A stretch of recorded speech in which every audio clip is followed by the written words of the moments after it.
The galaxy remembered the fall of Cadia as a wound that never healed. Even now, aeons after the fortress world's final scream faded into the void, echoes of its death still wandered among the stars like restless ghosts. Entire constellations dimmed as though in mourning, and the great Astronomicon itself flickered with a sorrow that no mortal voice could name. Those who had stood upon Cadia's blackened soil swore they could still hear the thunder of a dying world cracking apart beneath their boots. The Imperium called it sacrifice, the traitor legions called it victory. But the truth was far heavier. Cadia had not simply fallen. It had been shattered by a betrayal so old and so vast that even now few dared speak its name.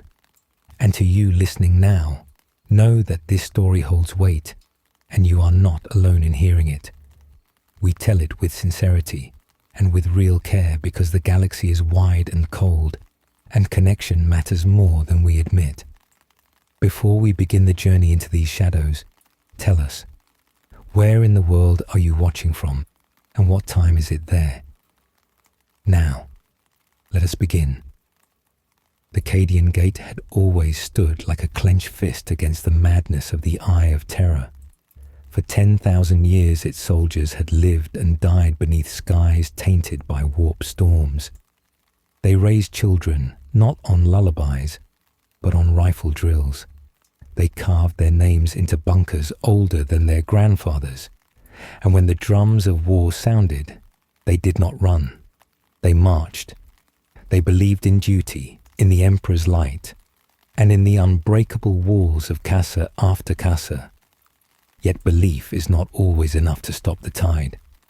One man understood this more deeply than most. Lord Castellan Varon Halbrecht, commander of the 93rd Cadian, and survivor of 5 Black Crusades. His eyes were cold granite, and the scars across his face were older than many of the soldiers who saluted him. He had seen worlds burn, fleets break, and hope collapse like sand towers beneath tidal waves of demons. But never before had he felt the weight of inevitability until now. The skies above Cadia swirled with unnatural storms, clouds bleeding violet and green. The very air shuddered with whispers of things better left forgotten. Halbrecht stood upon the command bastion of Casar Vortiga, watching the horizon where reality itself rippled. Warp lightning crawled across the heavens like veins of madness. The growing storm felt less like weather and more like a presence, aware, hungry, waiting. And at its heart, there was a voice. It had haunted him for weeks now, curling into the edges of his dreams, speaking in tones that should not have been possible. You stand against eternity, Castellan. You have always stood. But even stone wears away beneath the tide. He had not told anyone, not even the priests, not even the psychers. To speak of it aloud was to acknowledge its power, and Halbrecht refused to give the warp that satisfaction. Behind him, footsteps approached. Measured, precise. It was Captain Sarah Elandris, one of his most trusted officers, a woman whose gaze was as steady as his own. She saluted, her posture perfect despite the fatigue that shadowed her eyes. "My lord," she began, "the 14th Casa Regiment's report that the outer bastions are holding, but casualties are rising. Supplies run thin. The men fight like lions, but..." Her voice faltered, just for a heartbeat. "The enemy numbers do not end." Halbrecht did not turn. "They are not meant to end. They are meant to break us." Sarah swallowed, then spoke more quietly. "Do you still believe we can hold?" The question hung suspended in the cold air between them. Halbrecht had once believed Cadia would never fall, that no matter how the galaxy bled, this world would endure. But as he looked upon the war-torn plains below, where columns of traitor armor rumbled like thunder, and the monstrous silhouettes of Chaos Titans stalked the horizon like walking blasphemies. He felt the truth like a blade in his chest. "We must hold," he answered at last, "because if we do not, the galaxy will drown." There was no room for weakness. Not here, not now. Yet something else weighed upon him. Something older than Cadia, older than the Imperium itself. A memory, or perhaps a prophecy, whispered by that voice in the storm. A star that refuses to die burns brightest before collapse. He did not know what it meant. Not yet. Far beyond the battlements, deep beneath Cadia's crust, ancient things stirred. Vaults sealed since the dawn of the galaxy trembled. Machines older than human history flickered to life, their emerald glow pulsing like a heartbeat. There, buried in forgotten catacombs, lay relics and memories of an age when the stars themselves had been soldiers in a war that scorched galaxies. Cadia had never been just a fortress. It had always been a lock, and the key was turning. Sarah spoke again, her voice brittle. A message just came through from Segmentum Command. Reinforcements are inbound, but... She hesitated. They estimate weeks. Halbrecht did turn now. His eyes were not angry. They were tired. "Then we must survive for weeks," he paused. "Even if the world does not." She knew what he meant. They all did. Cadia would fall, but its people would not die in silence. They would carve their defiance into the bones of reality itself. For duty was not a word. It was a grave. The ground shook, distant thunder echoing through the walls. The first of the great siege engines had arrived. Halbrecht drew his blade, not in readiness, but in remembrance. "For Cadia," he murmured. "For the Emperor," Sarah whispered. And somewhere in the storm, the voice laughed. The siege began not with a roar, but with a low vibration that trembled through the stone of Casa Vortigar. It was as though the world itself exhaled, not in surrender, but in grim acknowledgement of the trial to come. The sky above Cadia burned with warp-lit fire, vast rifts of impossible color tearing open like infected wounds. From those wounds poured the legions of chaos, twisted infantry, engines of flesh and steel, abominations wearing armor older than human memory. The ground quaked beneath their march, dust rising in great choking clouds that turned the air sour. And above it all, thunder boomed, but there were no storms, only the echo of something ancient waking beneath the crust of the world. Lord Castellan Halbrecht descended from the battlements in silence. His stride was firm, yet each movement carried the weight of inevitability. Sarah walked beside him, matching his pace without question. The command halls of Casa Vortigar were carved from ceramite and stone, reinforced by centuries of war. The walls bore the names of 1,000 fallen Casas, engraved in solemn remembrance. No matter how many times Halbrecht passed them, he felt the weight of their gazes. Cadia had always been a grave, for the enemy or for those sworn to defend it. Reports flooded the strategium. Vox channels crackled with frantic calls. The enemy had breached the outer defense lines near the Valley of Shattered Glass. The 54th Armored had been overrun. The 22nd Infantry was down to 30% strength, yet no one spoke of retreat. They did not know how. Cadians were born into war. They did not fear death. They feared failing their duty. Halbrecht stopped before the main hololithic display, its flickering projection of Cadia marred with crimson markers. Enemy positions multiplied like a spreading infection. He placed one gauntleted hand upon the console, steadying himself. The voice that had haunted him flickered again at the edge of his thoughts, a whisper like cold breath behind his ear. The stone breaks, the gate falters. All that stands, falls, He closed his eyes for the briefest heartbeat. He could not show doubt. Not here. Signal the Bastion 9th to reinforce the southern line, he ordered. Deploy reserve armor to the valley approach, and recall the 501st from the western ridge. We will need them for the counter-assault. Serra frowned. If we recall the 501st, we risk losing the ridge entirely. Halbrecht's gaze fixed on the holomap. We already have.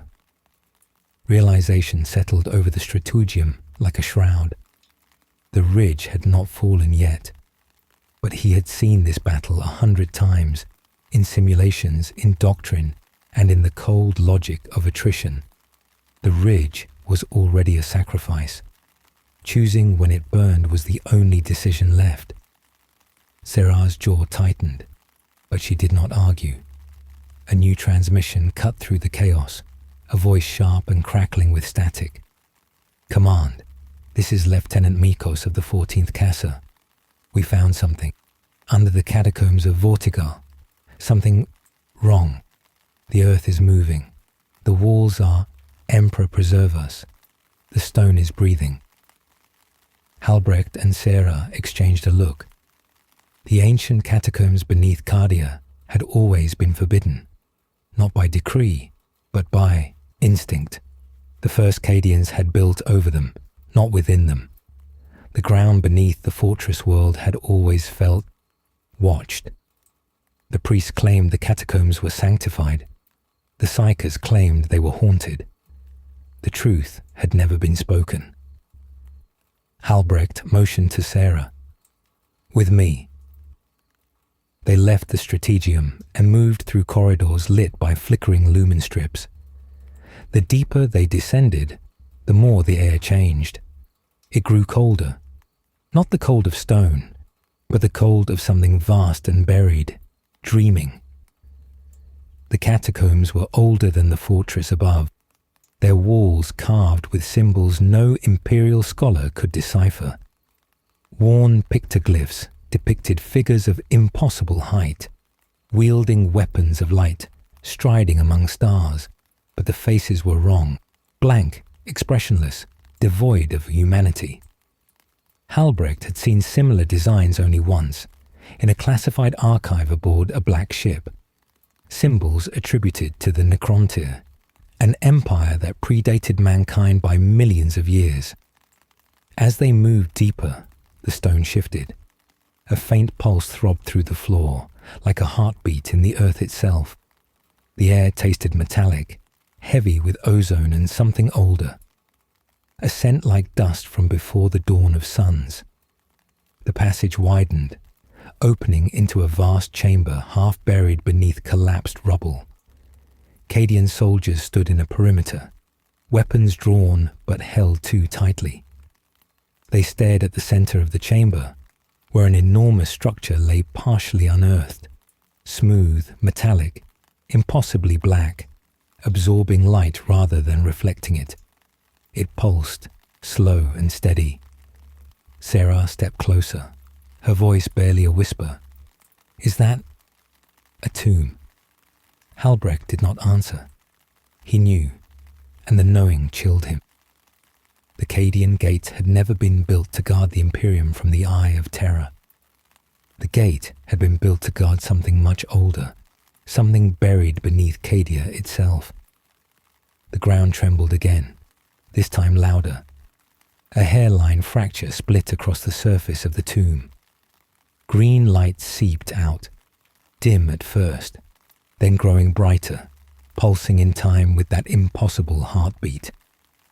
One of the soldiers stepped forward before anyone could stop him.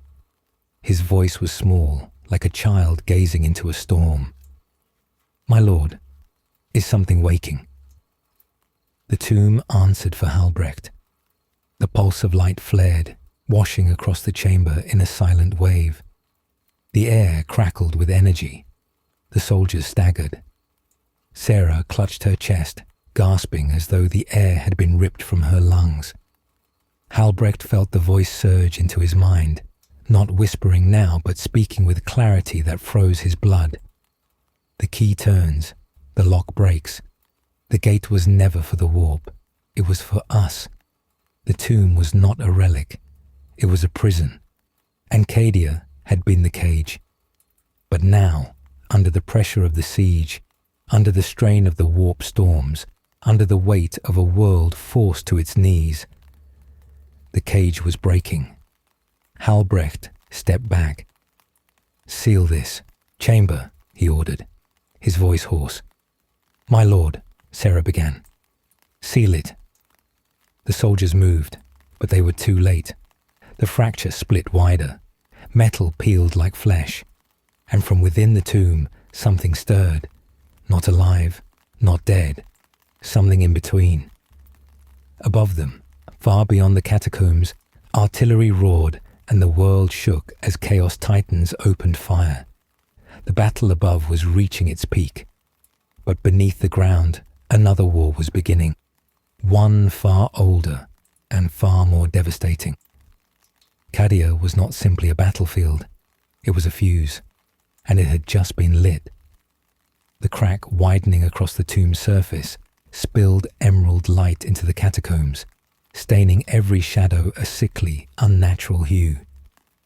The soldiers tried to fall back in formation, but their steps faltered as the very air thickened, humming with a resonance that felt like a memory, one that did not belong to any of them. Halbrecht steadied himself against the ancient stone wall, the pulse of the awakening artifact reverberating through his bones. He had seen armies fall, worlds fracture, and the warp-twist reality into nightmares. But this was something older than fear. It was inevitability given form. The ground trembled beneath their feet, dust falling in thin streams from the vaulted ceiling. The metallic structure at the chamber's center shifted again, folding and unfolding like a serpent shedding ancient skin. Syrah's breath caught. She raised her rifle, though they both knew it was meaningless. "My lord," she whispered, "what is happening?" Halbrecht answered with difficulty. Something buried, something that should never have seen the light. Another pulse surged outward from the tomb, stronger than before. The lumen strips along the walls flickered violently, then burst, plunging the chamber into darkness for one suffocating heartbeat. When light returned, it was not from the Imperium's power grid, but from within the tomb itself. The black metal peeled back at last, revealing a figure suspended in a column of shimmering light. Not flesh, not fully metal.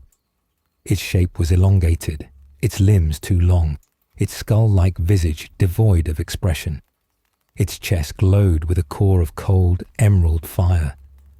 A Necron. Not one of rank-and-file warriors, but something higher. Something designed to lead, to command, to remember. It drifted forward, not walking but gliding, the air warping around it. The Cadian soldiers froze, terror gripping them like iron shackles. Some tried to raise weapons, but their hands trembled. Others whispered prayers. None fired. The figure lowered to the stone floor. The light around it dimmed. Its eyes, if the glowing green sockets could be called eyes, lifted and focused first on the soldiers, then on Halbrecht. When it spoke, its voice was not sound. It was memory, projected directly into their minds. This world was never yours. The soldiers reeled back as though struck. One dropped his rifle entirely, gasping for breath. Halbrecht felt the weight of the words coil around his thoughts, threading through his memories, probing, searching. Not cruelty, curiosity. Sarah managed a step forward. "Identify yourself." The figure tilted its head, as though analyzing language itself. "I was Kepran, Vizier of the Sundered Star Courts. I was Warden of the Void Gate, Guardian of what must remain sealed." The tomb walls hummed. The pulse that had been steady now accelerated, throbbing like the heartbeat of something awakening deeper within the planet's crust. Halbrecht found his voice. though it sounded distant. Cadia was built to guard you. The Necron regarded him for a long, silent moment. Cadia was built to guard what lies beneath me. The words struck harder than artillery. If this was a prison warden, then there was something deeper, something worse. Above them, the world roared. The thunder of orbital bombardment shook dust loose in a steady rain. The chronovox units of the soldiers crackled with half-transmitted screams from the battlefield overhead. The siege continued, unaware that the ground they fought on was splitting open beneath their feet. A soldier from the 14th regained enough clarity to act. He lifted his laser gun and fired. The beam of red light snapped through the chamber and vanished into the Necron's chest without leaving so much as a mark. What did show was the response. In a motion too swift to follow, the Necron raised its hand. A beam of energy, not hot, not cold, but void, lanced outward. The soldier did not fall. He simply ceased. One moment he stood. The next, only drifting ash remained. Panic erupted. Shots rang out. Voices shouted. Fear overcame discipline in an instant. Halbrecht stepped forward, placing himself between the soldiers and the Necron. Hold your fire. The echoes of gunfire died reluctantly. The Necron lowered its arm. Fear is not required, only understanding. Serra's voice was steady, but Halbrecht heard the tremor beneath it. Understanding what? The Necron turned its gaze downward, toward the trembling floor. The chains are breaking. The prison beneath Cadia dissolves. What was sealed will rise. You cannot stop it. You can only choose how you die. The chamber shook violently, stone cracking, the entire catacomb groaning as though the world itself were straining to remain whole. A surge of warp light flared through the cracks, purple and green fire bleeding into the world from below. The Necron recoiled, not in fear, but in recognition. The warp leaks. The star wound widens. Halbrecht realized then what the voice in the storm had been. Not chaos, no. Something else had spoken to him. Something that now watched from below, not above. A presence from the deep places of time. Serra grasped his arm. My lord, we need to move. If this chamber collapses... The ceiling shuddered, stone boulders falling in bursts. Halbrecht nodded once.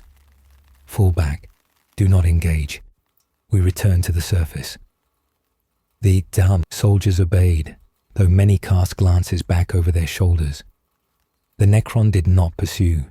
It watched, silent, still, eternal. As Halbrecht ascended the stairs, the voice returned, not the Necron this time, but the whisper that had haunted him since the storm began.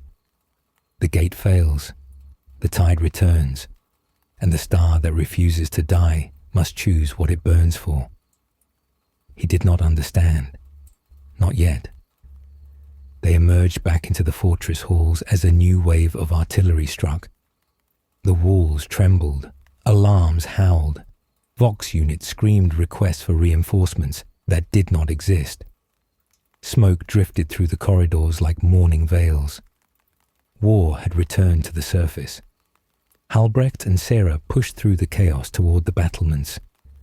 When they reached the outer walls, the sight that greeted them stole the air from their lungs.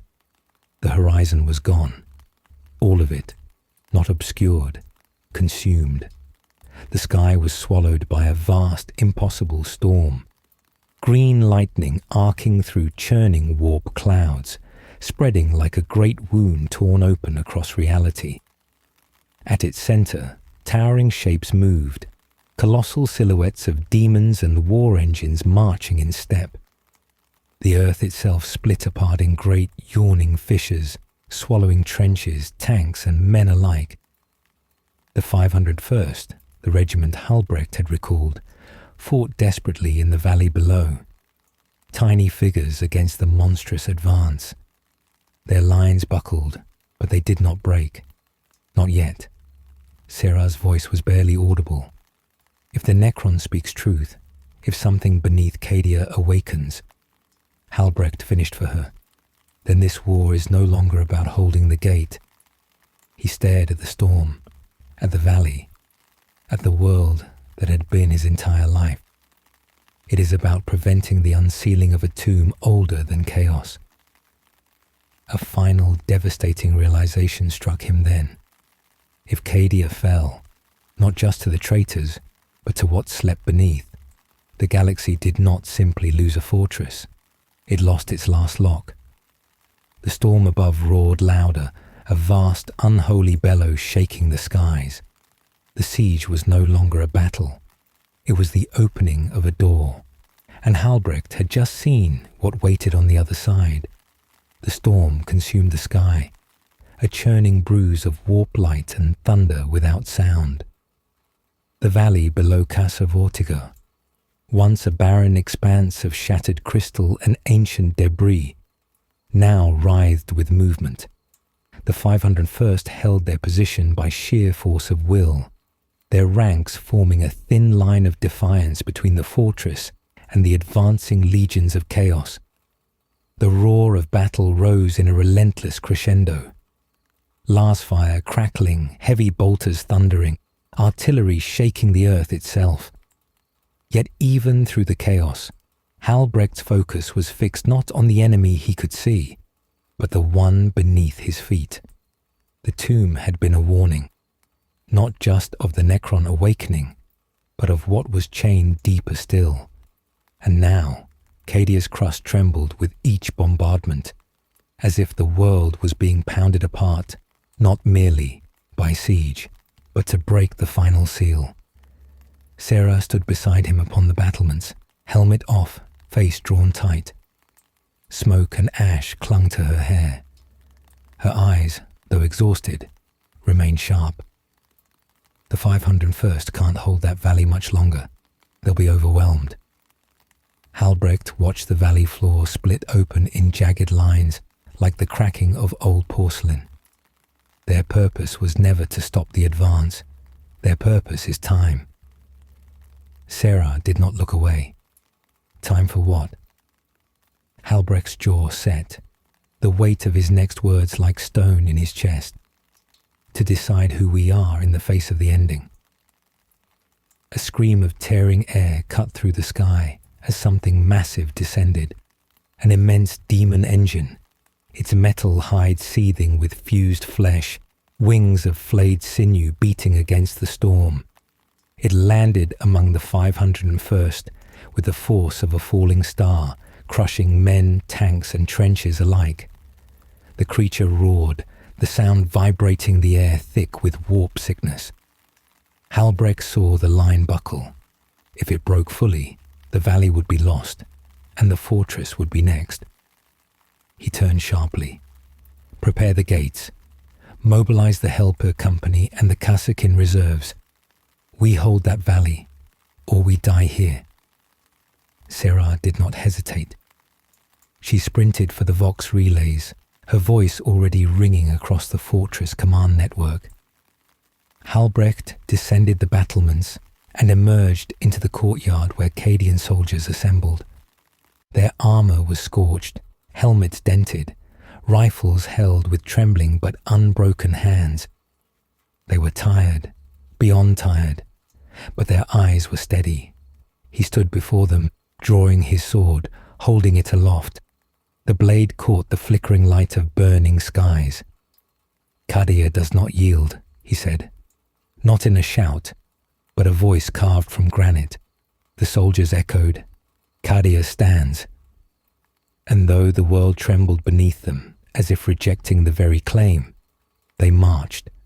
They moved through the main gates into the valley itself, boots striking broken ground, glowing faintly from warp energy. The air was thick with ash and ozone, the smell of burning metal and something far worse, something ancient, clung to every breath. The 501st were nearly spent. Their tanks lay shattered or burning. Their officers shouted orders more out of instinct than expectation. And yet They did not flee. They reloaded. They rallied. They fought as though nothing could unmake them. Halbrecht's arrival cut through the chaos like a knife. The men saw him, and something shifted. Not hope, not quite, but the remembrance of purpose.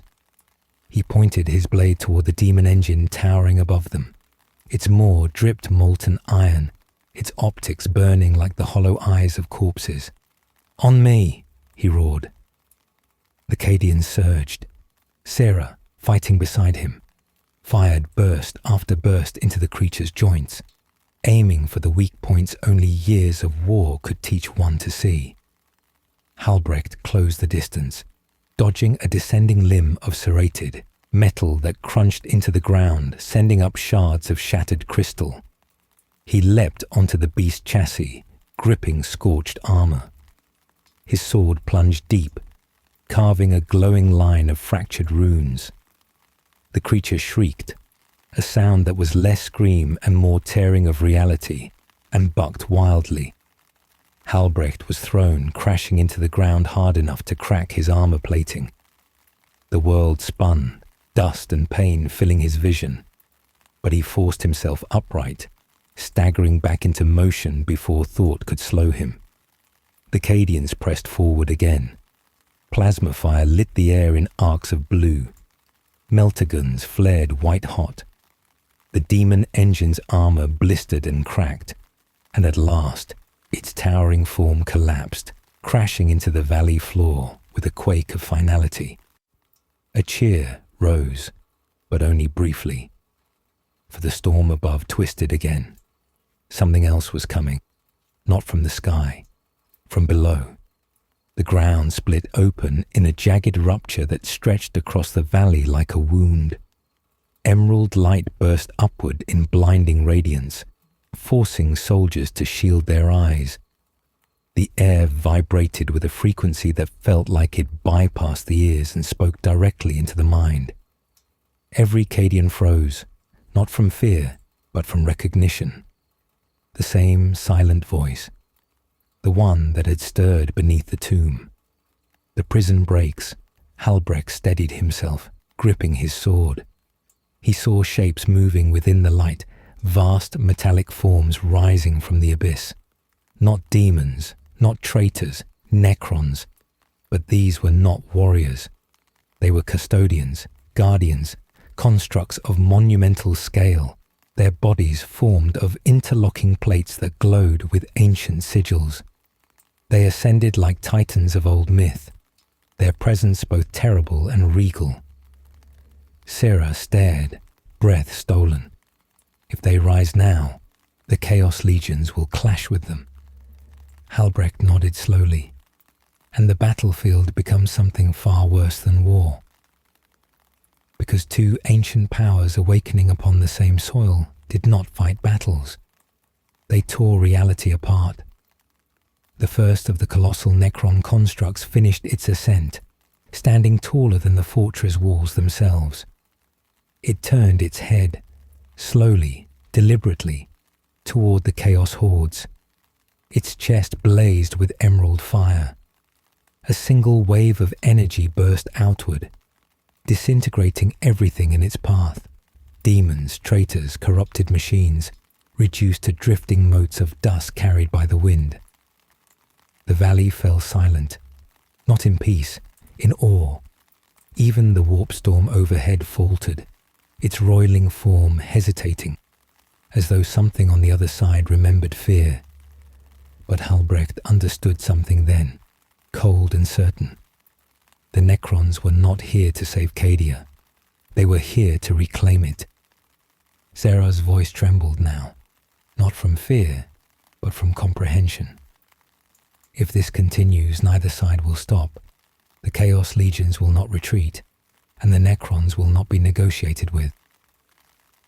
Halbrecht watched the Emerald Titan raise its arm again, preparing its next annihilating strike. Then Cadia becomes the battleground of two ancient empires, he said softly, and we are the collateral. The ground cracked once more, deeper this time, the sound rolling across the valley like the groan of a dying world. The fortress walls behind them shuddered. The emerald fissure expanded, slowly, steadily. Something deeper than Necrons was waking, something older than empires. Halbrecht felt the whisper again, not external, but now within him. You stand at the gate of endings. Choose what survives. He did not answer. He did not have the answer. Not yet. But the time to find one was rapidly running out. The emerald fissure widening across the valley bathed the battlefield in a cold, otherworldly glow. Dust and ash settled in slow drifts, stirred only by the faint tremors still shaking the ground. The immense Necron construct stood motionless now, its gaze fixed not upon the Chaos Legions regrouping across the shattered plain, but upon the widening rift itself. It waited, not with patience, but with purpose, like a sentinel that had always known this moment would come.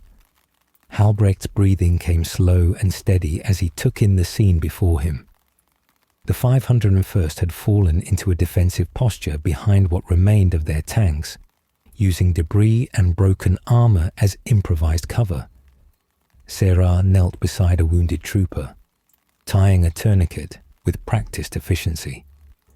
Even now, with reality unraveling around them, she moved with the calm certainty of someone who refused to surrender to chaos. Her hands did not shake. Halbrecht looked to the horizon, where the warp storm writhed like a living wound. The Chaos Legions were already reforming, pulling their lines back, not in retreat. No, but to reorganize, to adapt to the new shape of the battlefield. They had not expected the Necrons, but they were not deterred. The warp did not fear the old empire of metal. It had devoured far greater things. A new shape emerged within the storm, wings of shadow spreading wide enough to darken the valley. A towering figure of obsidian armor and molten eyes stepped forward, each footfall accompanied by thunder. Halbrecht recognized the silhouette instantly. Abaddon the Despoiler, Warmaster of Chaos, bringer of 1,000 wars. Serra rose to stand beside him.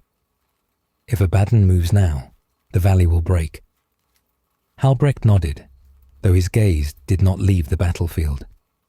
He does not need to win here. He only needs to keep the Necrons occupied while the seal breaks. Serra followed his gaze to the widening fissure, where the emerald light pulsed like the heartbeat of something buried deep below the planet's mantle. "We need to close that rift," she said quietly. "No matter what it takes." Halbrecht did not respond. He already knew what it would take. The pulse of the rift intensified. The Necron Titan turned its head slowly toward the Chaos lines, energy gathering in its chest. Abaddon answered with a raised blade wreathed in warp fire. The forces of two ancient rivalries, Chaos and Necronkind, prepared to collide. Halbrecht gripped his sword so tightly the metal of his gauntlet creaked. "Serra, get the 501st back to the fortress. Prepare evacuation paths. I need the command box open to every remaining casa still standing. We need to unify the lines." She stared at him. "And you?" He stepped toward the center of the valley. "I go to parley." The words landed like a thunderbolt. Serra took one step forward, disbelief breaking her composure. "My lord, you can't negotiate with chaos. They will not stop. They do not compromise. "I am not speaking to chaos," he said, his eyes fixed on the Necron Titan. The Titan's glow intensified, scanning the battlefield with cold precision. Halbrecht walked forward, sword lowered, not as a gesture of surrender, but of intent. Serra called after him, but she did not follow. She knew better. Some paths belonged only to one. The Necron Titan shifted its massive form, emerald sigils rippling across its surface like shifting constellations. When Halbrecht reached the burning line of ash, Where the battlefield had been scoured clean moments before, the Titan lowered its gaze. The air hummed. The valley fell silent, not by command, but by presence. A voice entered his mind, not whispering now, but clear, defined, ancient. You seek to speak. Halbrecht bowed his head once, not low, but measured. If the rift below opens fully, both the warp and your kind will destroy this world. Everything here dies, not just Cadia. The Titan did not move, but the air shivered with response. Cadia was always meant to fall. It is the key. The seal fails by necessity. Halbrecht's jaw tightened. You claim to be guarding it, yet you allow it to break. The Titan's voice rumbled like tectonic plates grinding. We guard the prison, but our power wanes. The chains were forged by those who came before us, before even the old ones. We cannot maintain them alone. Halbrecht understood then why the tomb had stirred beneath the fortress. The Necrons had not awakened to conquer. They had awakened because the prison beneath Cadia was failing, not by their will, but by the endless siege that had shaken Cadia for 10,000 years. The Necrons had not chosen this moment. The moment had been forced upon them. Halbrecht took a breath. What lies beneath this world? What breaks free if the seal fails? The Titan's chest flickered with a pulse of cold light. Something older than chaos, older than the Necron. A star god that refused to die. Halbrecht felt the words like a blade driven between his ribs. A Citan. A shard of the God-Eaters. Not one of the broken fragments already known, but something whole, something entire. Sarah had reached his side without him noticing. Her voice was quiet but steady. If it wakes, the galaxy ends. Halbrecht's throat felt dry. His next question was not strategy. It was desperation. How do we stop it? The Titan's answer came like the tolling of a funeral bell. We do not stop it. We contain it. But containment requires a sacrifice. Sarah's breath hitched. A sacrifice of what? The Titan turned its gaze upon Halbrecht, and in that moment he understood fully. It was not asking for soldiers, nor worlds, nor armies. It required Cadia, the planet itself. To seal the ancient thing beneath, Cadia had to fall completely, broken, shattered, collapsed inward to bury the prison forever. Halbrecht felt his legs weaken, not from fear, but from the enormity of the decision placed upon him. Cadia did not simply need to be defended. Cadia needed to die. Sarah looked at him with a horror she could not voice. My lord, no, we are Cadian. We stand. We do not choose destruction. We do not surrender our world. Halbrecht closed his eyes. He saw the children training in casas before they could speak. He saw soldiers marching to war with no expectation of return. He saw generations who had known nothing but duty. Cadia's people had never been protected by their world.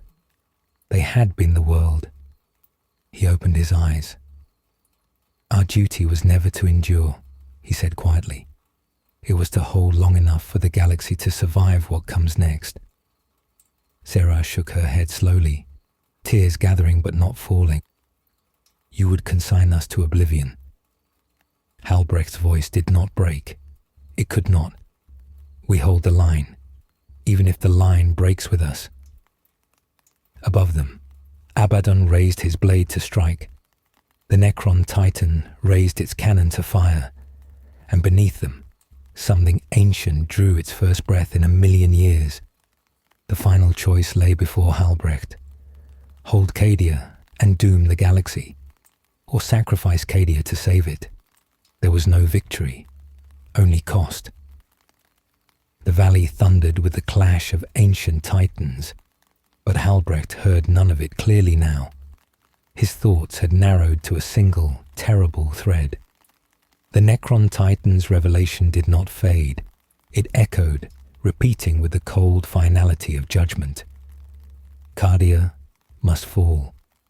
The prison beneath the world could only remain sealed if the planet was shattered, crushed inward under its own collapsing mass. Duty had always defined Cadian lives, but now duty demanded their end. Sarah stood close beside him, her armor cracked, her rifle held loosely at her side. The glow of the rift washed over her features, painting them with pale emerald light. She looked not broken, but unanchored, as though the foundation of her entire life had shifted beneath her feet. "What you're considering," she whispered, "it goes beyond sacrifice. This isn't holding the line. This is erasing a world. Our world." Halbrecht did not respond immediately. He stood with eyes locked on the churning rift below, where something vast stirred, its presence pressing against reality like a fist against thin glass. The warp storm above flickered in answer, as if eager to widen the breach. Chaos wanted the seal broken. The Necrons wanted it buried, and Cadia was the hinge upon which both fates turned. He sheathed his sword with slow, deliberate movement. The sound of metal sliding home seemed deafening in the tense stillness. "Come," he said quietly. "We return to the command bastion." Sarah blinked. "We're retreating." "No," he answered. "We are choosing where to stand." They moved back across the valley as explosions flared around them. The 501st continued their desperate war against the Chaos Vanguard, tanks limping forward on broken tracks, infantry firing into the storm even when their rifles overheated, even when their armor cracked, even when blood ran into their eyes. They were outnumbered, exhausted, and surrounded by forces that should have broken them hours ago. And yet, they held. Not because they believed they could win, but because they believed the line must never fall. They were born to stand where others would break. As Halbrecht and Sarah passed, soldiers pointed, recognizing the Castellan silhouette. Some raised tired salutes. Others simply nodded, understanding that something was being decided at a level far above the battlefield's chaos. Halbrecht did not look back at the Necron Titan. He did not look toward Abaddon, now pressing forward with his Black Legion like an obsidian tide. He did not look toward the ancient rift or the impossible thing awakening beneath Cadia. He looked toward the walls of Casa Vortigar, scarred, cracked, burning, and saw his people. Cadians in defensive lines, medics dragging wounded, artillery crews desperately adjusting firing angles, civilians helping to move ammunition crates because there were no unneeded hands left. Every one of them knew they were already dead, but none of them moved with despair. They moved with duty. Inside the command chamber, the atmosphere was grim but organized. Officers spoke in steady tones. Strategium hollows flickered with red and amber warnings. Vox communications crackled with regiment status updates. No panic.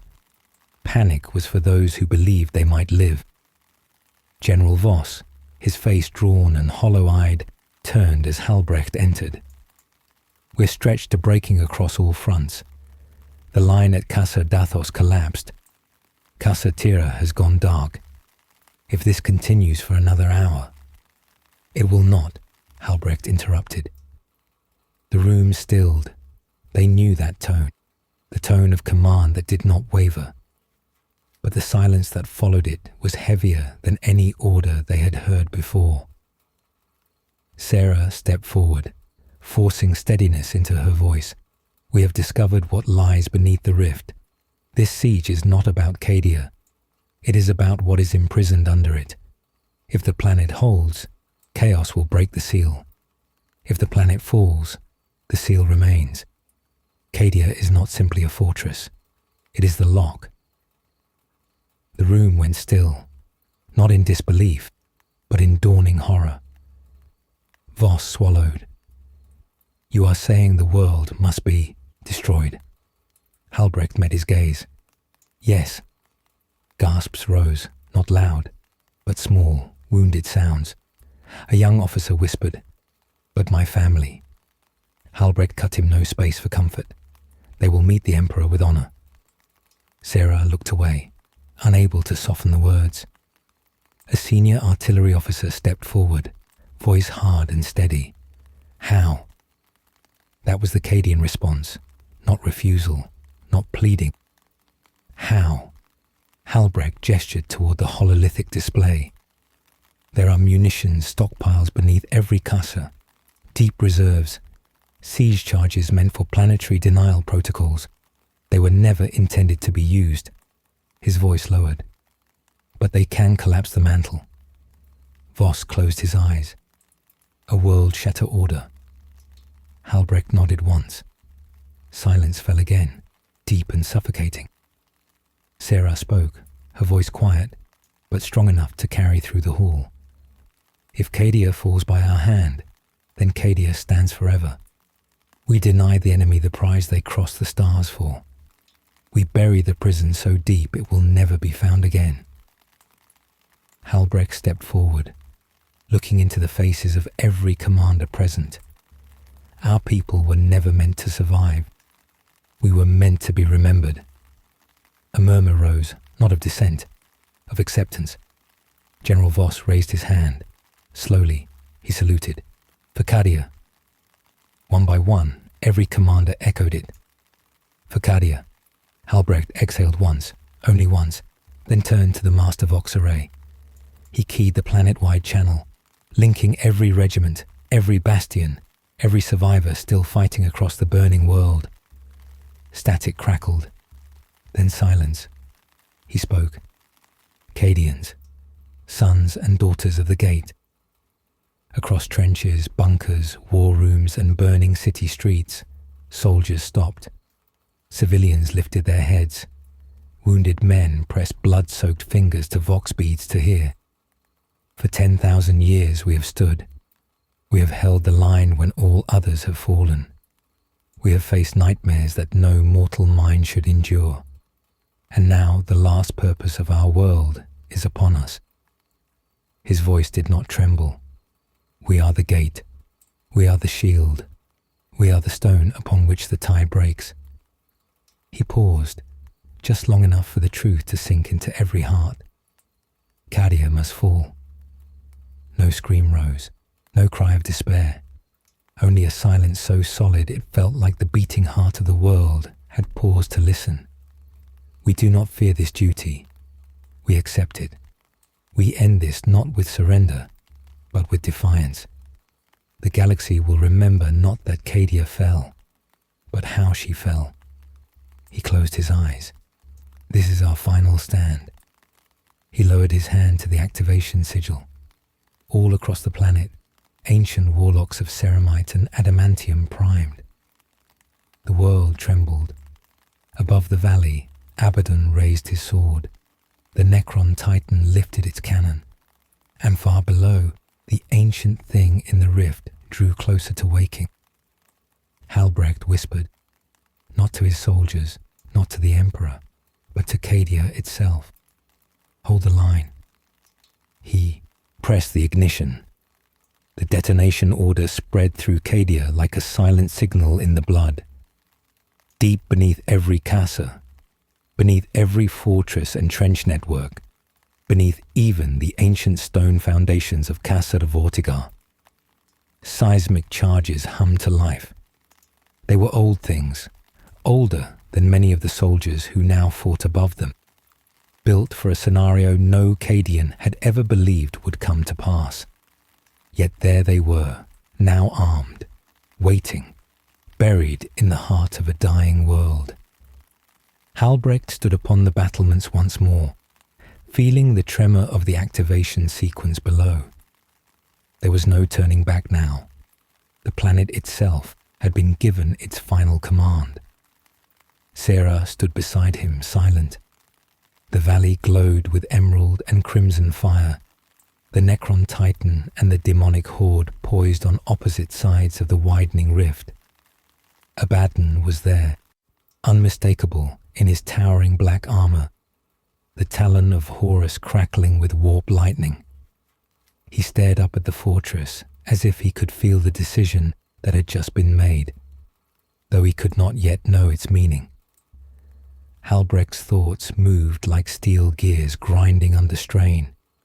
He felt the ache in his limbs, the exhaustion behind his eyes, the slow drag of a soul that had already accepted death. And yet, there was no resignation in him. This end was not despair. It was resolve.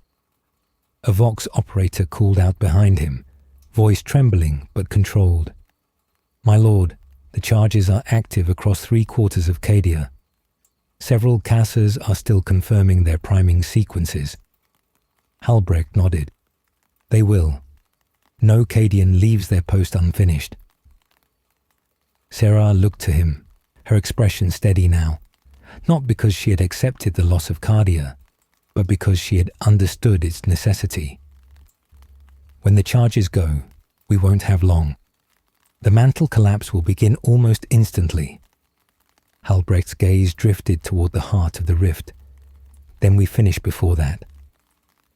A sudden shockwave tore across the valley, the air rippling like heat over stone. The Necron Titan and Abaddon both turned toward the fissure as a plume of emerald fire erupted skyward. And from deep within the light a voice rose, not spoken, not audible, but felt. It reverberated through bone and memory and the very structure of the world. "I awaken." The sound was not rage. It was inevitability. The voice of something that had once devoured stars and shaped empires with a mere thought. A Cetan shard, whole and unbroken. The ground fractured again. Massive plates of stone and crystal shifted like tectonic plates sliding beneath an ocean. Halbrecht staggered, but Sarah caught his arm. Soldiers along the battlements clung to whatever they could. Tanks in the valley slid sideways as the ground tilted. A massive fragment of the battlefield collapsed into the rift, taking screaming chaos warriors with it. Abaddon roared a command, audible even through the storm. His legions surged forward, not toward the Cadians now, but toward the rift. They would reach it. They would seize it. They would tear the seal wide open. But the Necron Titan moved faster. It stepped forward, light blazing from the glyphs etched across its armored form. It lifted both arms toward the rift, channeling power older than humanity itself. The ground trembled. The storm above flickered. The Cetan's emergence slowed, but did not stop. Sarah spoke, her voice low. "They can't contain it alone." "No," Halbrecht murmured. "Nor can we stop the War Master and his legions by force." Sarah's gaze hardened. "Then we strike at him directly." Halbrecht met her eyes. No words were needed. She understood the risk. So did he. It did not matter. He turned to the surviving officers behind him. "Hold the walls. Do not allow the traitors to breach. Buy us the seconds we need." One officer saluted. Another simply nodded.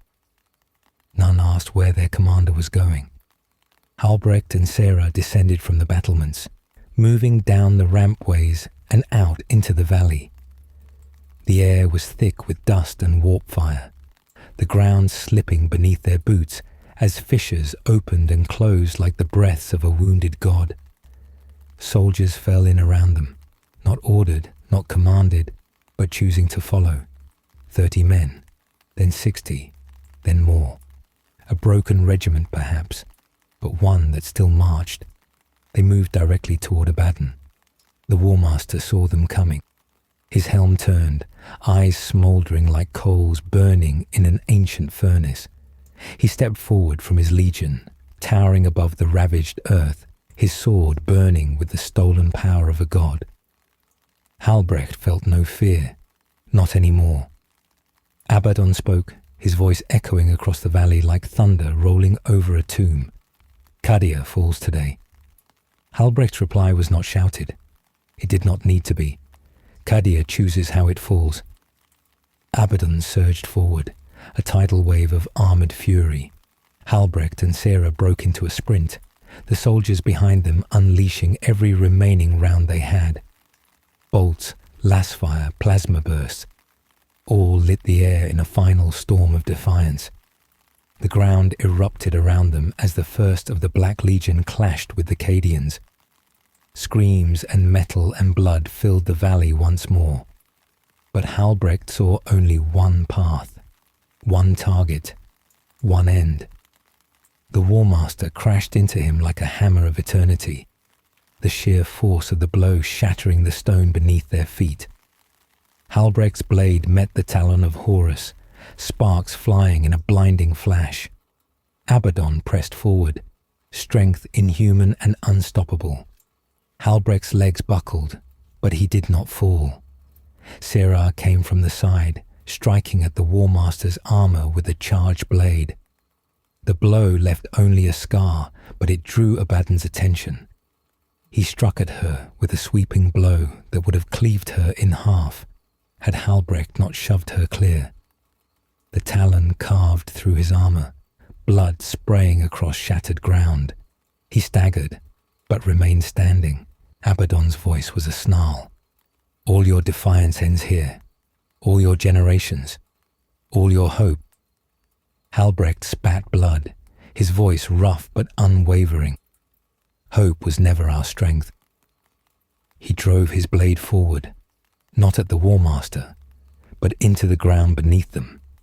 The detonator embedded in its hilt ignited. The earth screamed. A fracture split outward in a ring, the shockwave tearing through the battlefield. Chaos warriors and Cadians alike were thrown from their feet. The rift surged, the Citan's form struggling to rise as the ground collapsed beneath it. Sarah's eyes widened. The charges, my lord, they're primed. Halbrecht met her gaze. It's time. She did not cry. She did not break. She nodded. Above them, the Necron Titan raised both arms skyward. A blast of emerald annihilation erupted outward, tearing the warp storm open, slowing the Citan's emergence by mere seconds. But seconds were enough. Halbrecht lifted his hand to the Master Vox control on his armour. His voice was quiet, calm, certain. Cadia, execute planetary collapse protocol. Across the planet, volts of ancient explosives detonated. The world began to die. The crust split. Mountains folded. Oceans boiled. The sky cracked open into raw warp fire. The rift howled in fury, the Citan's form twisting as molten stone poured onto it like liquid nightfall. Abaddon roared, not in triumph, but in rage, because victory had been stolen from him. And Halbrecht felt the world shudder beneath him, not in fear, but in release. Cadia was falling, but not broken, fulfilled.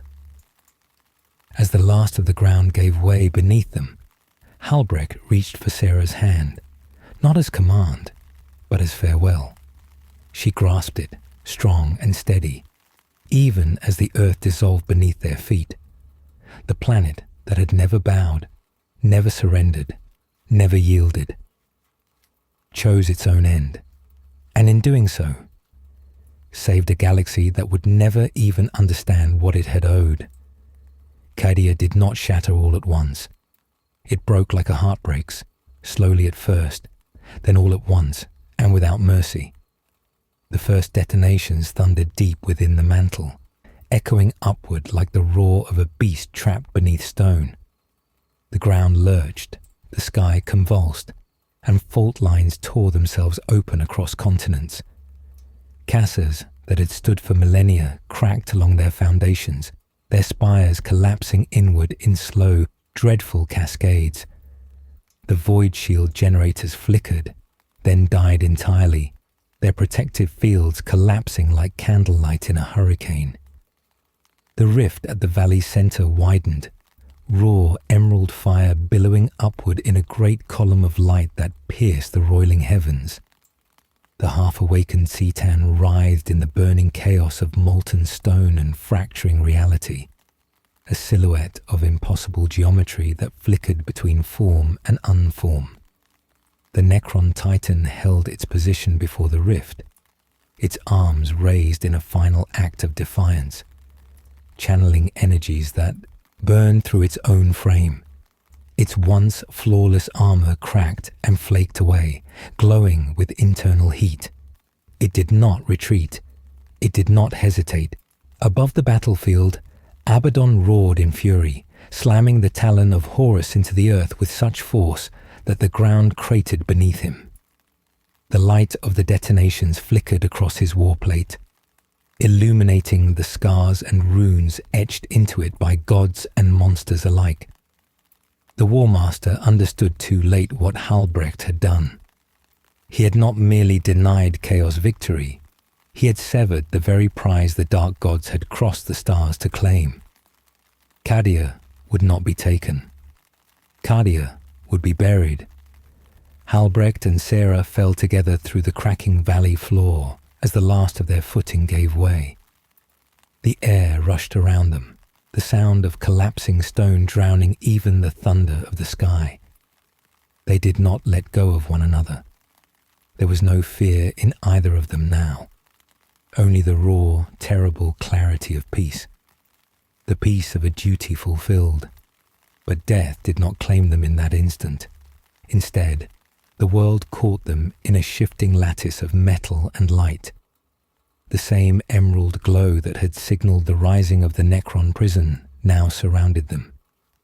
No longer a threat, but a containment. The Titan had reached them. Even as its limbs fractured under the strain of resisting the awakening god thing below, it diverted a fraction of its failing power to shield the two humans who had chosen the fate of the world. Sarah gasped as their fall slowed, suspended by a field of shimmering force. Halbrecht reached out, steadying her.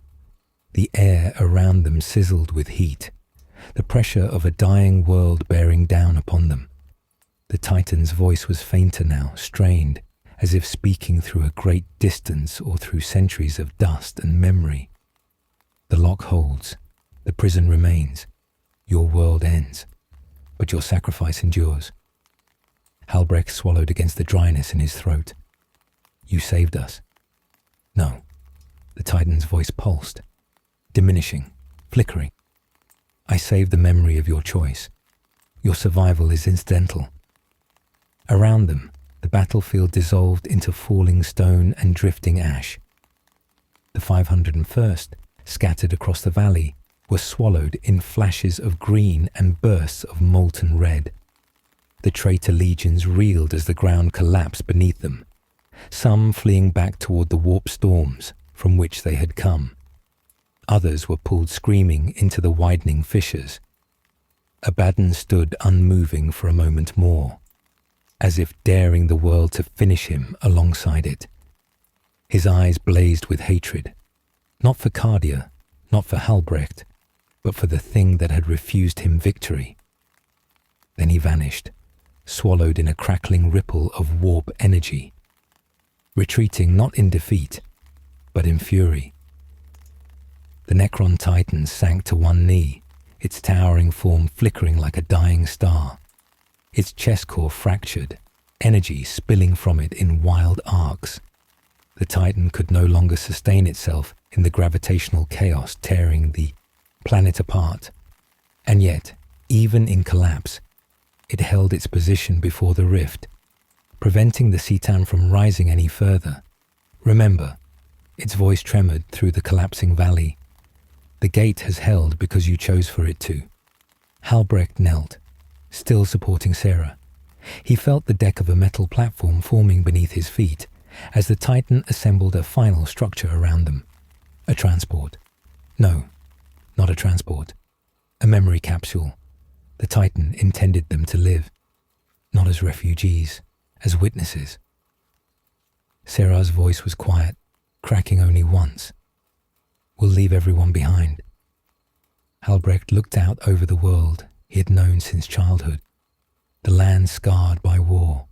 the sky that had never known peace, the fortress walls built from the bones of generations, the training fields, the casas, the trenches, the tears, the laughter, the endless drill, the endless war, the pride. He felt no regret. "No," he said softly, "we will carry them." Sarah closed her eyes, tears finally falling, not of pain, but of reverence. The Necron Titan raised one last arm, its fingers crumbling to dust even as they lifted. Its core dimmed, its voice weakened to a whisper, more felt than heard.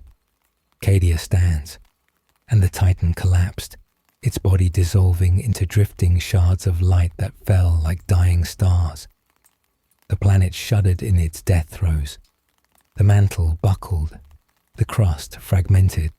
A shockwave of emerald and crimson fire erupted outward, consuming everything. Cities vanished in blasts of incandescent fury. The surface of Cadia split apart like glass heated and quenched too quickly. The atmosphere ignited. The sky turned black. The world that had stood immovable for 10,000 years ended. But in orbit, aboard a drifting memory capsule of ancient Necron design, two figures awakened.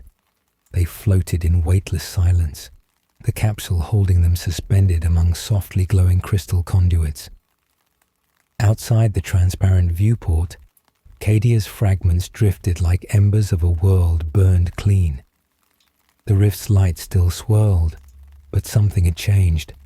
The breach did not expand. The seal held. The Citan had not risen. Cadia had died, but it had fulfilled its purpose.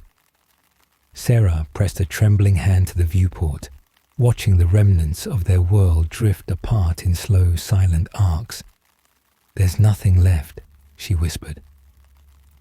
Halbrecht stood beside her. His armor was scorched and cracked, his skin pale with loss of blood, but his eyes held a terrible clarity. "There is everything left," he answered. "Cadia will be remembered not as the world that broke, but the world that held when no other could."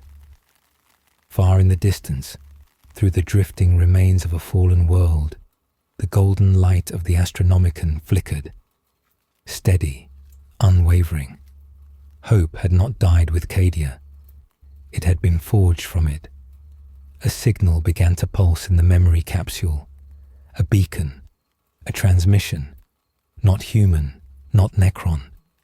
A message meant to be carried. A story meant to be told. A final, unbreakable truth. Cadia had chosen its end. It had not been defeated.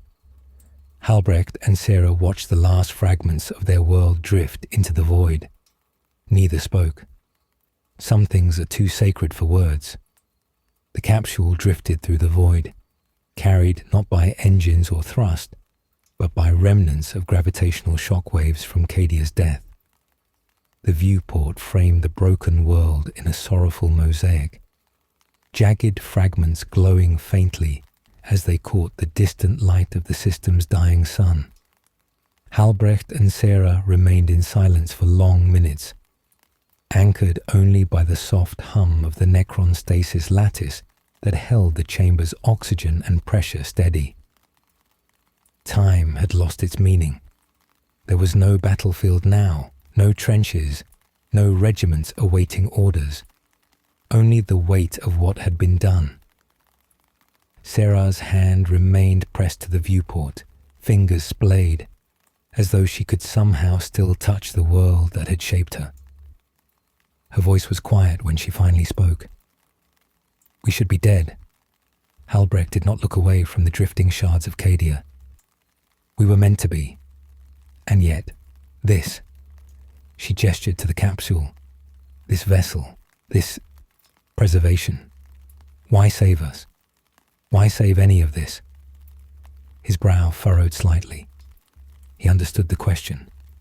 He had been asking himself the same thing, in the silence that filled his chest, where certainty had once lived. "Because memory is the only victory that matters when a world falls," he said, voice dark and low.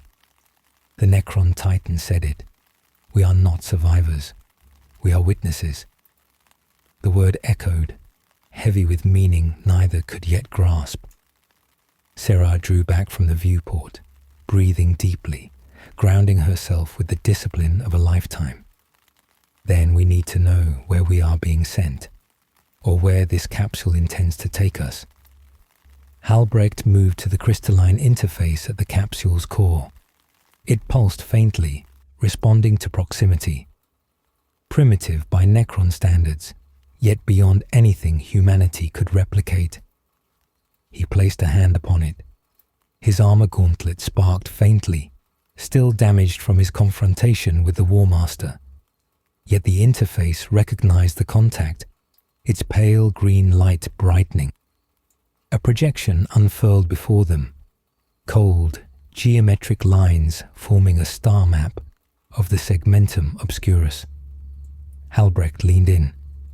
"Not a destination," he murmured. "A message."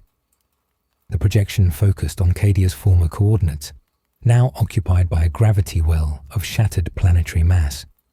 From there, it traced a line outward, not toward Terra, not toward the Imperium's heart, but toward a sector beyond stable warp lanes, a region known in Imperial records only as a void anomaly zone.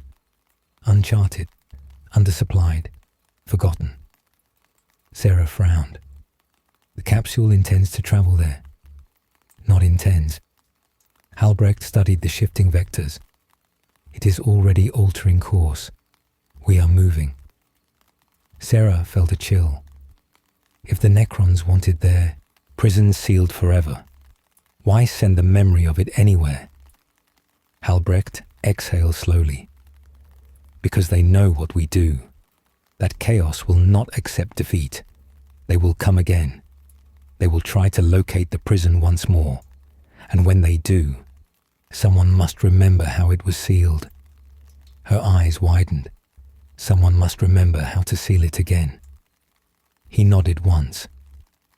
The realization hit them both, not like fear, but like duty returning after the brief space where grief had lived. The capsule shuddered as it slipped into a path guided not by warp currents, but by gravitational folds, slow, ancient, deliberate. No warp travel, no risk of corruption. A journey that might take years or decades. Time, for the first time, belonged to them. Halbrecht stepped back, but the projection shifted again. This time, not to stars, but to imagery. Memory, the recording the Titan had spoken of. Images flickered into existence, forming in careful stages. Cadia before the war, green training fields beneath storm-haze skies, children running between drill lines, mock rifles clutched awkwardly in hands that would one day hold real ones. Then the casas, tall, proud bastions of iron and stone lit by torch and signal beacon. Then the walls, those walls that had stood for millennia. Sarah's breath caught. It saved this. It remembered. But the memories did not stop. The projection shifted to the valley, the battlefield before the final siege, soldiers taking positions with weary resolve, the 501st standing shoulder to shoulder, armored columns forming the spearhead line.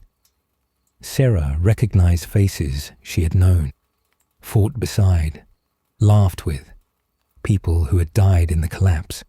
Then, Halbrecht, on the battlements, addressing Cadia for the last time. The memory was not sound alone. It carried weight, the collective spirit of a people who had never known surrender. Sarah stood motionless, tears sliding down her cheeks in silence. Halbrecht watched himself in that moment, not as a commander, but as a man who had carried more than anyone life should. He did not feel pride nor regret, only recognition. When the memory ended, the capsule fell dark again, save for a single glowing sigil, pulsing slowly, patiently. A reminder, a record, a message for the future. Sarah wiped her face with the back of her hand. We are the ones who carry this, not as heroes, not as martyrs. As the truth, Halbrecht finished. A faint tremor passed through the capsule. Not violent, not threatening, just enough to draw their attention to the viewport once more. The debris of Cadia was spreading, forming a ring of stone and metal in the orbit where a world once stood, like a crown for something no longer there. Sarah watched the fragments drift. Do you think anyone else survived? Halbrecht thought of the regiments off-world, the Cadians stationed across the galaxy. Those who had never set foot on Cadia, yet carried it in their bones. Yes, he said softly. Cadia lives in every soldier who ever bore its name. And then, as though summoned by the thought, the capsule received a transmission, a weak signal, fragmented, warped by distance and static, a voice, Cadian. To any surviving forces, Cadia stands. Repeat, Cadia stands. Sarah's breath broke on a silent sob. Halbrecht placed a hand over the Vox controls. This is Lord Castellan Varon Halbrecht of the 93rd. Cadia lives. We carry its memory. Coordinates transmitting. Stand fast. Static then. We hear you, Castellan. The guard stands ready. Name the field and we march. Halbrecht felt a weight settle into place inside his chest. Not crushing, but anchoring. The burden of the living. We will not choose the field, he said. The war will choose it, and when it calls, we answer.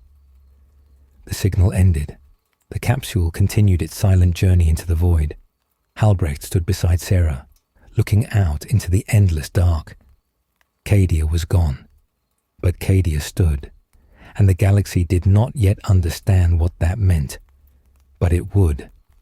They would make certain of that. The capsule entered the deep void, the last light of Cadia shrinking behind it until it became nothing more than a distant flicker in the vast dark sea of space. No warp engines ignited, no thrusters burned. The vessel moved as if carried by some ancient force, slow and precise, following a trajectory drawn before any human had ever walked upon soil. Silence stretched around them, a quiet so absolute that even thought seemed louder within it. Halbrecht sat near the central console, hands braced against the crystalline surface. His armor, cracked and scorched, still bore the symbols of Cadia. Sarah sat across from him, knees drawn in slightly, her rifle resting beside her, not out of distrust, but because it felt wrong to put it aside. Weapons were not merely tools to Cadians. They were identity, continuity, proof that one still intended to stand. The memory stone embedded in the capsule's core pulsed with a slow, steady rhythm. Not urgent, not fading. Simply there, as if waiting to be spoken aloud. Sarah finally broke the silence. When we touch ground again, wherever that may be, how do we begin? What do we tell them? How do we explain? Her voice trailed off, the enormity of it too heavy to contain in words. Halbrecht's gaze remained steady. We tell them Cadia fell to save them. We tell them the gate was held, that our world chose its death, so the galaxy could live. Sarah exhaled, not in relief, but in acceptance. There will be those who refuse to believe it, who say we failed, that we allowed the War Master to take everything. Halbrecht's voice was low. Those who have never stood where we stood speak quickly of failure. Sarah's eyes softened, not in pity, but in understanding.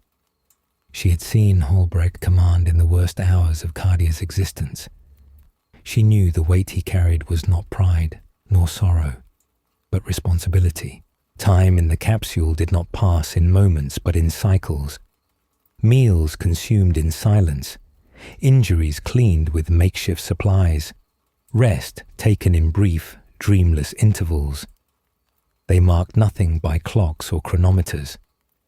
only by the fading glow of the dying sun behind them and the slow rotation of distant starfields ahead. Days, or perhaps weeks, passed before they noticed the change.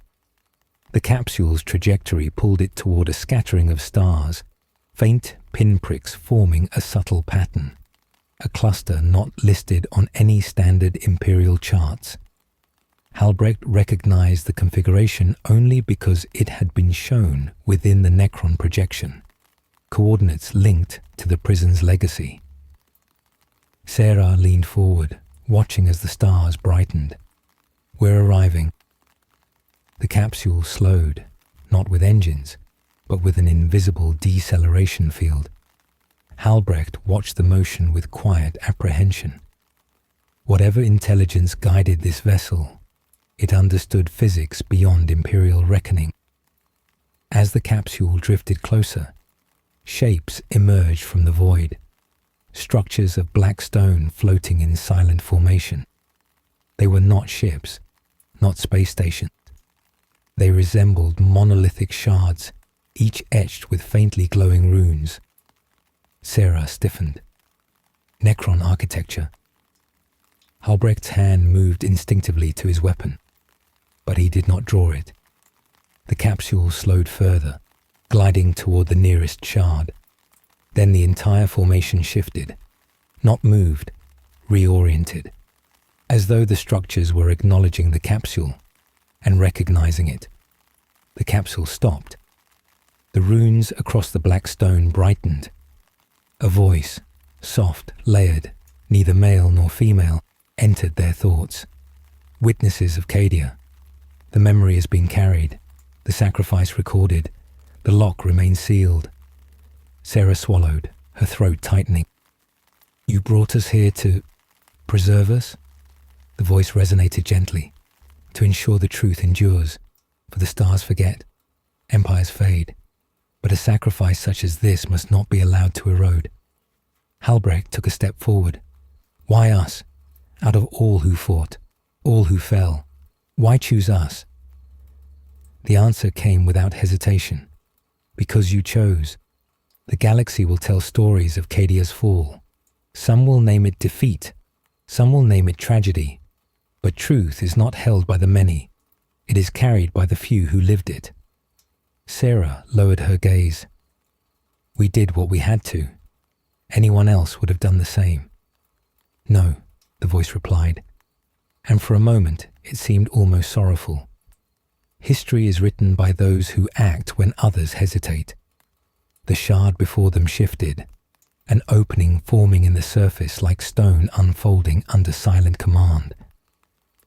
"Step forward, witnesses." Halbrecht hesitated, but only for a moment.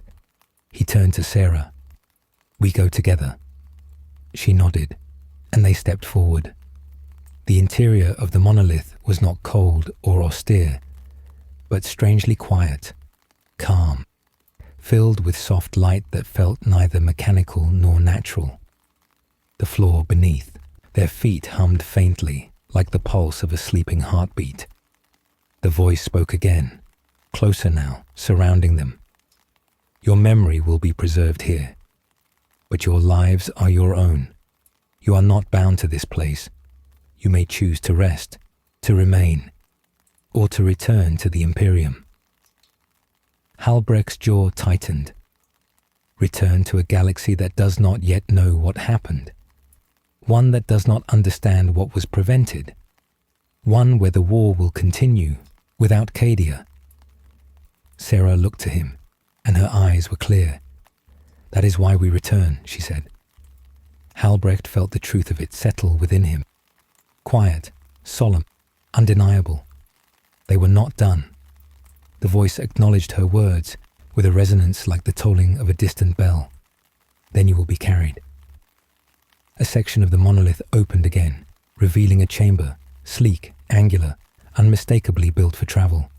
A vessel, small, fast, designed not for war, but for journey. Sarah exhaled. A ship. Halbrecht placed a hand against the hull. It responded not with lights or sounds, but with recognition. The voice spoke one final time. Go, witnesses. Carry Cadia with you, not as a lament, but as a promise. The chamber brightened, enveloping them in soft white light. Their capsule, the tomb of memory, remained behind, suspended among the monoliths. As the new vessel activated, the stars outside shifted into motion. The engines whispered, a sound like a sigh, like a story beginning instead of ending. Sarah sat at the helm.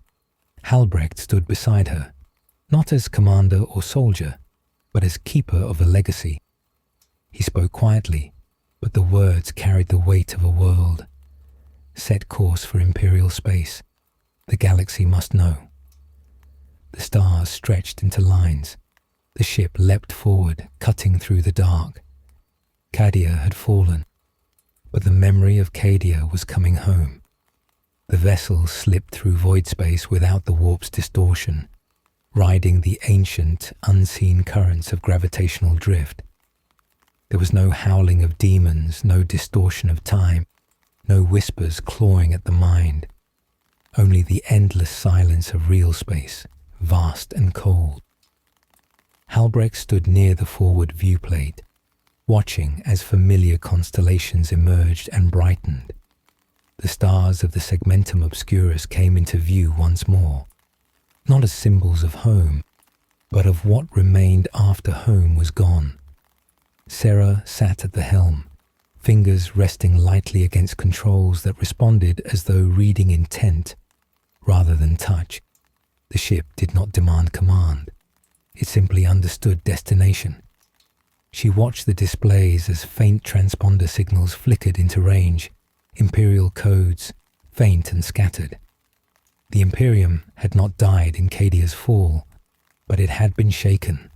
Rearmament orders, emergency musters, pleas for reinforcement, reports of worlds burning at the edge of the cicatrix maledictum.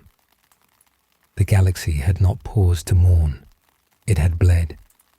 Halbrecht's voice was steady, but quiet. Open a broad-spectrum hailing signal, Cadian command codes. They may be old, but carries of our lineage know no expiration. Sarah exhaled slowly and keyed the vox link. A soft chime echoed through the cabin. This is Castellan Baron Halbrecht of the 93rd. Cadian survivors aboard a... He hesitated, searching for a term comprehensible to Imperial systems. Provisional transport, broadcasting identity imprint and authentication. He glanced at Sarah, and she activated the memory capsule's imprint projection. A cascade of encrypted signals flowed outward, ancient Cadian cipher lattices woven through with genetic and service verification. The channel filled with static. No reply. Then, voices. Dozens overlapping, uncertain. Shocked. Repeat that identification. Cadia has fallen. This cannot be. Confirm identity metrics. Voice profile matches. Emperor's light. Halbrecht waited, his face unreadable. Then one voice cut through the others. Steady, controlled, carrying weight. This is Lord General Myra Elian of Battle Group Cerberus, Castellan Halbrecht. If this signal is genuine, then you return to an Imperium that has changed. The skies tear and the warp bleeds. The cicatrix maledictum has split the galaxy. Half of our worlds are cut from the Emperor's light. Cadia's loss was the first fracture. Sarah's hands tightened on the controls. The galaxy fractured because Cadia fell. No, Halbrecht answered before the Vox could. The galaxy fractured because Cadia held, because the warp was forced to bear its full weight against a single world for too long. A dam cannot endure past its design. We did not fail. We endured beyond what any world was meant to. And when the dam burst, the galaxy took the flood. Silence. Then Elian again, softer now. If you return to Imperial Command, you will be asked to explain what happened. There are those who will demand blame, others who will seek to make you a symbol. Halbrecht's breath left him in a slow, cold exhale. I did not return to be a symbol. I returned because something sleeps beneath the remains of Cadia, something that must never be sought. The channel crackled. We will send escort. Within minutes, the dark was broken by the flare of thrusters. A formation of Imperial ships moved into view, massive, armored, battered from recent engagements. Their hulls bore scars from demon claws and lance strikes. The largest, a Retribution-class battleship, glided forward like a drifting monument. Its prow was adorned with the Cadian gate sigil, painted in morning black. Halbrecht and Sarah stood together as the Necron-forged vessel drifted toward the docking bay. Imperial safeguard protocols engaged, tractor beams locked, auto turrets calibrated. The entire battleship held its breath. The hangar bay opened. Cadian shock troopers stood ready, rifles raised, not hostile but tense. Their armor bore new scars, new unit markings.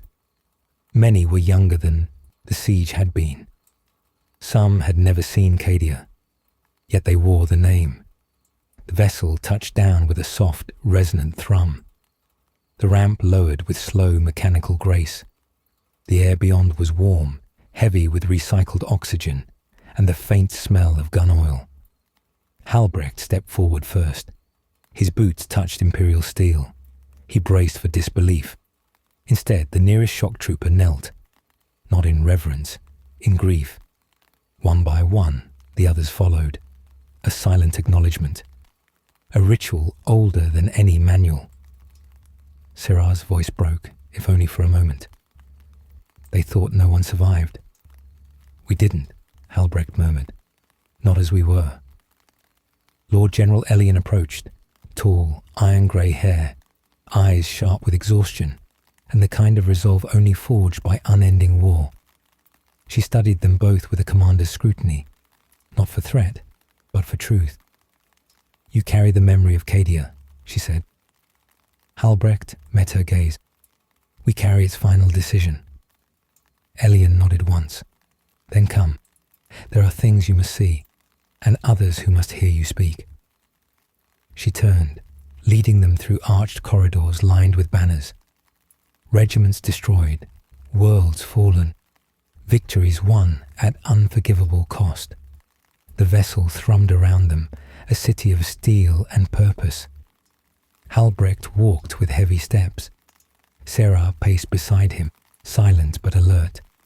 Soldiers passed them in the halls, some with eyes widening in recognition, others pausing out of instinctive respect. No cheers, no celebration, just acknowledgement. They reached the strategium. A hololithic projection dominated the chamber. The Imperium was divided by a wound across the stars, a jagged, bleeding rift of raw warp fire splitting worlds, fleets and fates. Sarah stared. This is the cicatrix maledictum. Elian nodded grimly. The Imperium is broken into two halves. Communications are fractured, reinforcement chains severed, faith shaken, and the forces of the ruinous powers grow bold. We hold the line, but the line wavers. Halbrecht took it in, slowly, deeply, with the weight of one who has seen a world die. Then Cadia's sacrifice was not the end, he said quietly. It was only the beginning. Elian's gaze sharpened. There will be those who say Cadia should have held longer, that its fall was failure. Sarah stepped forward, voice like tempered steel. Let them say it. From the safety of worlds Cadia bought them. Elian almost smiled. We cannot rebuild Cadia, but we can rebuild what it meant. If you will speak Castellan, if you will stand where the galaxy can hear you, then Cadia may live where it matters. Halbrecht looked at the rift again, spreading like a wound across the stars. He thought of the children on Cadia's training fields. He thought of the soldiers in the valley of shattered glass. He thought of the world breaking beneath his feet, and he understood. "We will speak," he said, "but we will not speak of loss." Sarah finished, for him. "We speak of duty." Elian inclined her head. "Then the galaxy will listen." Outside the viewport, the stars burned, cold, distant, endless. The war was not over. It had only entered its next hour. Cadia had fallen, but Cadia would lead again. The strategium dimmed as the hololithic projection shifted, replacing the fractured star chart with a single symbol, the 8-pointed star of the Imperium's high command. Halbrecht and Sarah stood beside Lord General Elian as officers filed into the chamber. Some wore the white and green of Cadian diaspora regiments. Others bore the heraldry of distant worlds now pressed into endless defense. All of them stopped when they saw Halbrecht. The quiet that followed was not awe. It was mourning given shape. They had all heard the stories. They all knew the name Cadia. But to see a man who had stood on that final ground was something else entirely. Elian spoke first. "Castellan Halbrecht brings witness to the fall of the gate. He will speak so that we understand not only what was lost, but why." She stepped aside. The projection shifted again. The Cadian gate before the fracture. Then Cadia, whole, suspended against the howling warp. Then the shattering. Halbrecht did not flinch as the memory replayed. He heard the screams again, felt the quake of collapsing stone beneath boots, saw the fire rising from the rift. But he let the images pass before him without breaking. Grief had its place, but it did not belong here. He spoke, voice steady. Cadia did not fall because it was weak. It fell because it was strong. It stood beyond what any world should endure. For 10,000 years the gate held, because generations of Cadians held it with their bodies, their blood, and their will. He allowed silence to settle. He did not force conviction. He simply offered truth. When the warp tore open, when the eye swelled into the storm that now splits the galaxy, it was not a sign of defeat. It was the cost of our success. We held back a tide that was never meant to be stopped. When the dam broke, it broke because it had done what it was built to do. A murmur rippled through the gathered officers. Less disbelief now, more comprehension. Some lowered their heads. Some stood taller. Sarah stepped forward, her voice quiet but unshaking.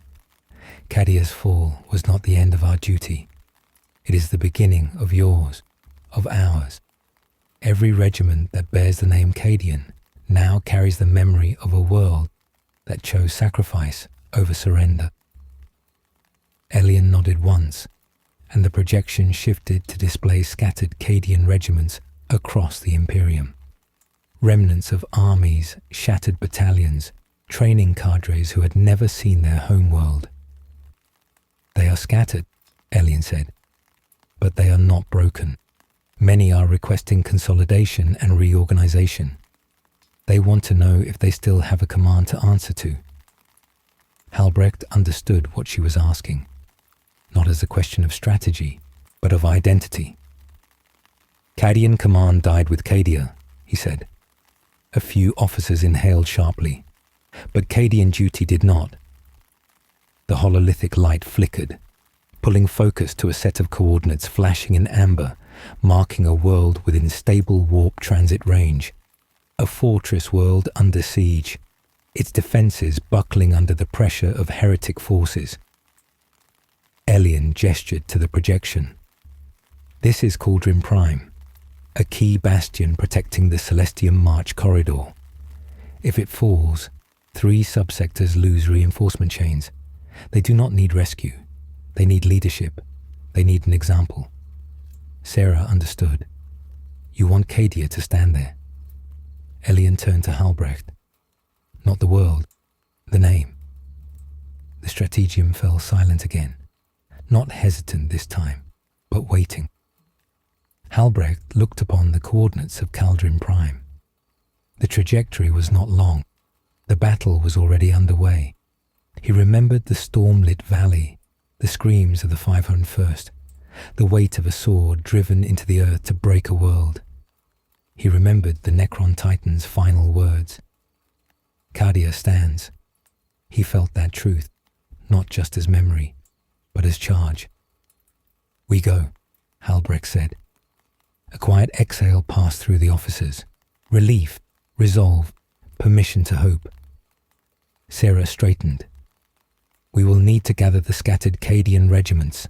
Some are garrison forces, others integrated into other armies." Elian nodded. "Orders will be transmitted under your authority. There will be resistance from command structures that believe themselves senior to you. They will have to learn otherwise." Halbrecht's voice cooled. "They will." The meeting dissolved into motion. Officers called up command strings, vox channels, reinforcement requests. The vast machinery of Imperial war shifted, turning like a wounded giant forced to rise again. But beneath all of it, there was something steadier, quieter, stronger, pride, not in victory, in continuation. Later, in the docking bay, as the vessel prepared to leave, soldiers gathered to watch. Not cheering. Cadians did not cheer for commanders. They watched like they were watching a standard being raised, a signal that the line had not ended.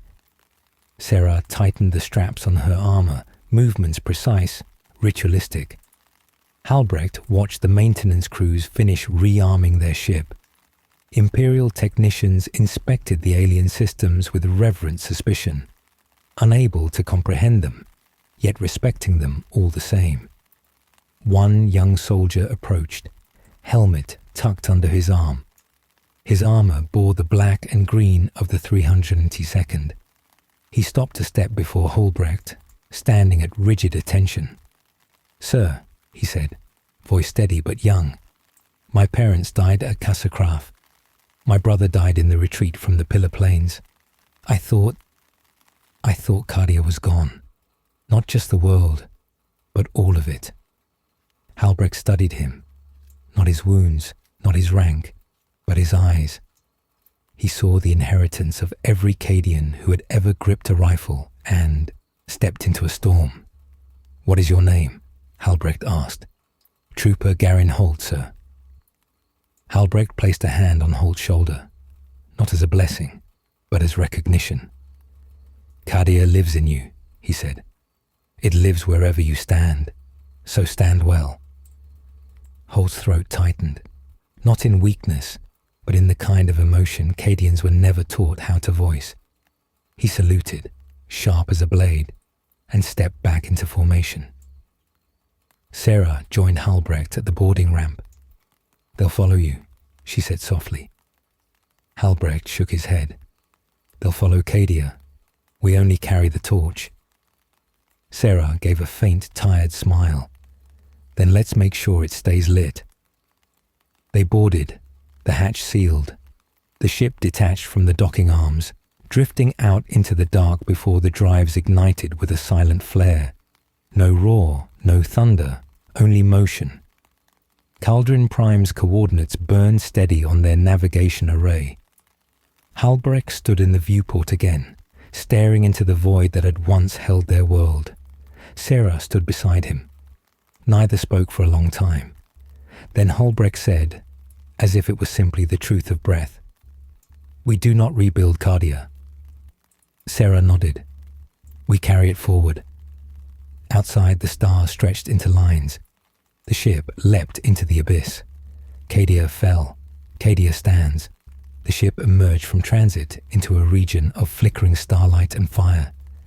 Caldrin Prime filled the forward viewplate, its surface scarred by craters and burning trench lines, its atmosphere streaked with smoke and the dark silhouettes of falling ships. Haloed in flame, its orbital defense platforms sputtered with failing power grids, their shields fluctuating under continuous bombardment. A fleet of heretic vessels surrounded the world like vultures circling carrion, rusted hulls adorned with spikes, banners, and the grotesque symbols of the dark gods. Halbrecht studied the tactical readouts as Sarah stabilized the ship's trajectory, cutting into the war zone with the practiced calm of a soldier who had flown through hell before. Alarms flared on Imperial channels. Requests for reinforcement cascaded in panicked bursts. Caldrin Prime's defensive fleet was in shambles. The outer bastions had fallen. The heretic forces were pressing toward the capital stronghold, the last bastion of resistance on the planet's surface. If that fell, the subsectors beyond would be exposed like open arteries. Sarah's voice remained steady. "We'll need to break through the blockade to make planetfall." Halbrecht nodded, assessing the vessel's capabilities. They had no gun batteries, no torpedo tubes, no shields by Imperial definition. And yet the ship did not move as prey. It slipped through firing arcs with preternatural ease, gliding through the battlefield like a breath in the silence between lightning strikes. Every time a lance of warp-tainted energy neared, the ship veered a fraction of a meter, evading without effort. The heretic fleet noticed. A Vox channel crackled to life, saturated with static and malice. "Unregistered vessel entering siege perimeter. Declare allegiance or be reduced to kindling in the sight of the Dark Master." Sarah suppressed a bitter laugh. Their arrogance is almost comforting. Halbrecht keyed the broad transmitter. His voice carried no anger, only iron finality. "Castellan Baron Halbrecht of Cadia, I do not negotiate with traitors." The enemy fell silent, but only for a moment. Then the channel erupted into howling voices, fury and disbelief mixing in a chorus of profaned rage. "Cadia is dust. A ghost. A name that means nothing." Halbrecht answered with 3 words that cut deeper than any blade. "Cadia still stands." Sarah angled the ship toward the upper atmosphere. Enemy fire intensified. Fragments of void ships burned around them, scattering debris like shattered constellations. The vessel responded not with brute strength, but with something older. Its hull shifting along invisible lines, bending around reality rather than resisting force. They were already slipping through layers of atmosphere before the heretic fleet fully understood that the ship was not one they could track. Clouds swallowed them, roaring wind buffeting the hull. Fire trails streaked overhead as burning debris rained from orbit, turning the sky into a red river of falling stars. Then the surface came into view. Cauldron Prime was ash and trenches and fire, but there was structure, command lines, defensive formations, banners still standing in mud and blood. Imperial Guard regiments fought shoulder to shoulder across the ridgelines. Artillery roared, tanks burned. Vox amplified commands cut through the chaos, and at the center of the main defense line, a banner rose above the trenches, a faded, worn Cadian gate sigil, carried by a regiment that had never known Cadia but had sworn to fight in its name. Sarah spoke softly. "They don't know we survived." "Then we show them," Halbrecht replied. The ship landed behind the trenches with the quiet grace of something shaped not by human hands. The ramp descended. The first soldiers to see them froze. Their armor was caked in soil and charred from shrapnel, faces streaked with grime and exhaustion. One of them, bearing the rank sigils of a lieutenant, stepped forward with rifle raised, not hostile, but wary. "Identify yourselves." Halbrecht stepped forward, the fading scars on his armor unmistakable. "Castellan Halbrecht of the 93rd Cadian," he said, voice carrying through roaring artillery thunder like a command that reality itself must obey. The lieutenant's expression broke, not into shock, not into disbelief, but into something far more dangerous. Recognition. Whispers rippled through the trench line. Castellan. Cadia. Cadia survived. A sergeant knelt. Others followed, not in obedience, but in acknowledgement of something sacred. Halbrecht lifted a hand, not to command, but to raise them again. "No kneeling," he said. "Cadians stand." Their spines straightened instantly. Sarah addressed the officers nearest her. "What is your current situation?" The lieutenant steadied himself. "Heretic forces advancing from the southern basin. Armored push, supported by corrupted artillery emplacements. We've held the ridge for 4 days, but we're out of reserves. If the next line breaks, the capital falls." Halbrecht absorbed the information in silence. Then he turned toward the battlefield. Smoke rose from craters, tanks rolled across churned earth, and the roar of enemy war machines echoed across the valley. And among the heretics' ranks, banners bearing the 8-pointed star rippled in the burning wind. It was familiar, sickeningly familiar. This was a battle Cadia had fought 1,000 times.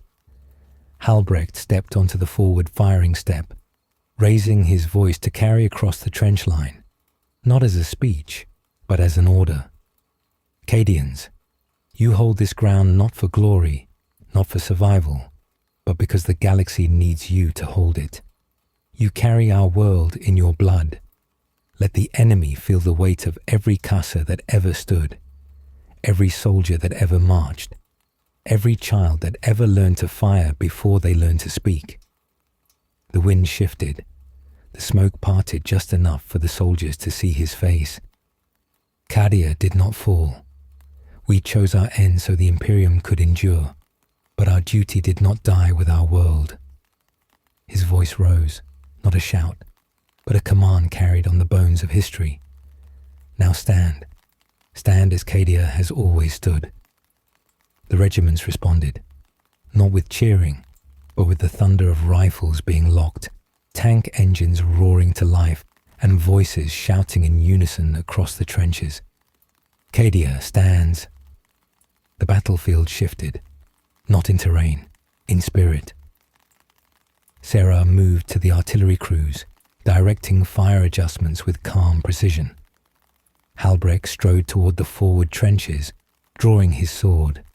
Soldiers followed, not out of obedience, but because their hearts recognized what marched ahead of them. A world could die, a fortress could fall, but a duty born into blood could not be extinguished. The heretic charge surged forward, a tide of madness and metal and roaring engines. Halbrecht raised his blade, forward. The Cadians surged. The lines collided. Gunfire lit the world in strobing bursts. And for the first time since Cadia broke beneath the weight of a galaxy's sin, the Imperium did not just fight. It remembered. The valley became a storm of fire and steel. Cadian rifles sang in disciplined bursts, their muzzle flashes strobing like heartbeat signals across trenches carved from mud, bone, and shattered ferrocrete. The heretic war engines advanced in grinding waves, hulls rusted, hulls fused with screaming faces, tracks chewing through corpses and ash. The air tasted of burning promethium, chem propellant, and the copper tang of blood drawn into every breath. Halbrecht moved through the forward trench line like a blade drawn in silence. He gave no rallying cry now. The time for words had passed. Only action remained. Sarah's voice carried across Vox relays, adjusting artillery fire with the calm precision of someone who had watched doom fall from the sky and refused to yield. Her tone cut through panic like a scalpel through fevered flesh. Shift battery 3 by 14 meters west. Overlap with Kasserkin fire corridor. Fire on mark 543. Mark. A volley of shells screamed overhead, tearing into the heretic flanks. The shockwave rolled across the lines, shaking dirt from the trench walls. Sergeant Holt, his face streaked with grit and sweat, shouted the order before Halbrecht even needed to speak. "Advance line. Keep formation. Don't give the bastards ground." The Cadians vaulted from the trenches in disciplined ranks. No hesitation, no scattered rush. They moved as though the world did not allow them to do otherwise. Bolters thundered from the ridgeline. Chiming laser guns rose and fell in synchronized recoil, and the ground shook beneath the march of armored boots. Halbrecht reached the crest of a shattered hill and saw the enemy line clearly now. A massive figure led them, a warlord armored in jagged plating, its helm crowned with a ring of spikes bearing skulls charred black. It carried a chain axe the size of a power generator, each tooth sparking with demonic fire. As it advanced, the ground trembled. It was not Abaddon, no, but it carried the mark of those who followed him, a champion forged from the same shadow. The warlord roared across the battlefield, a sound like a furnace devouring flesh. His legion surged behind him, a tide of corruption and zealotry. Sarah came to stand beside Halbrecht, just as the rear artillery thundered again. Her armor bore new cuts, new cracks. Smoke rolled from its shoulders like a cloak. Her rifle was slick with blood, none of it her own. Her breathing was steady, always steady. "We cannot hold the ridge indefinitely," she said, without looking at him. "If their flank reinforces, they'll overrun our lines before we can regroup." Halbrecht nodded. "I know." "And you're thinking of leading a forward strike to break their center?" Halbrecht did not respond. The silence was answer enough. For a moment, the battlefield noise seemed distant. The two of them stood together, not as commander and officer, but as the last remnants of a world burned to dust. Sarah's gaze did not waver. "Then I am coming with you." Halbrecht's jaw tightened, not with refusal, but with acceptance that ran deeper than command. "We go together." They turned toward the trench line, where the remaining shock troops gathered. Kasrkin veterans, the kind who did not flinch at death, because they had seen it too many times to be moved by its threats. Holt stepped forward, saluting without ceremony. "Orders, Castellan?" Halbrecht pointed toward the warlord, who carved a path through the battlefield like a living siege ram. "We break their spear. We take the head." Holt's expression hardened into something that bordered on reverence. "For Cadia." The Kasrkin echoed, "For Cadia." No shout, no scream, just the unshakable certainty of a vow. They surged forward across the open ground, lasfire tracing lines of white heat through the smoke. The heretic forces saw them and responded in kind. Bolters snapping, corrupted autoguns spitting jagged metal. The advance pivoted from precision to brutal chaos, but the Cadians did not falter. They closed the distance with the inevitability of a tide. Then they met. Halbrecht's sword clashed with the warlord's chain axe in an eruption of sparks and raw force. The shockwave rippled through the bodies around them, flinging men and metal alike. The warlord pressed forward, towering, monstrous, armor reinforced with the ruinous blessings of the warp. Halbrecht held, his boots grinding into the stone, teeth set. "You are ash," the warlord snarled, voice cracking like molten iron poured onto ice. "Your world is dust. Your legacy is—" Halbrecht drove his forehead into the warlord's helm. The metal cracked. The warlord reeled, stunned. Halbrecht spoke through his teeth, the words carved from every memory Cadia had given him. "We are the wall that stands while empires fall." Sarah struck from the flank, her power blade slicing into the warlord's armored knee joint. The giant buckled, roaring in fury. Holt and the Kasrkin fired point blank into its exposed side. plasma bolts exploding against corrupted ceramite. The warlord swung wildly, catching one trooper and sending him crashing into the ground with bone-shattering force. Halbrecht seized the opening. He stepped in and drove his sword through the warlord's chest. The chain axe fell from the giant's hand. The warlord staggered, choking on its own breath, black smoke leaking from its wounds. It collapsed with a seismic weight, the ground trembling as though the world itself exhaled. The heretic line faltered. Then it broke. Their morale shattered not from numbers, not from firepower, but from the sight of unstoppable belief. The Cadians pressed forward, driving them back into their own burning wreckage. The valley shifted, the flank collapsed, the siege broke. Sarah wiped blood from her visor with the back of her glove. The field is ours. Halbrecht did not answer immediately. He looked at the fallen warlord, at the burning horizon, at the soldiers who stood, bleeding, exhausted, relentless. He understood now what Cadia had become. Not place, not fortress, not even memory. A force, a vow carried forward. He turned to his troops. We hold here. Reinforce the ridge. Prepare for counterstrike. Caldrin Prime will not fall. The Cadians saluted. No hesitation, no doubt. Because the line had not broken, it had moved forward. And the galaxy would learn, slowly, painfully, inevitably. Cadia did not die. Cadia became the foundation of everything that still stood.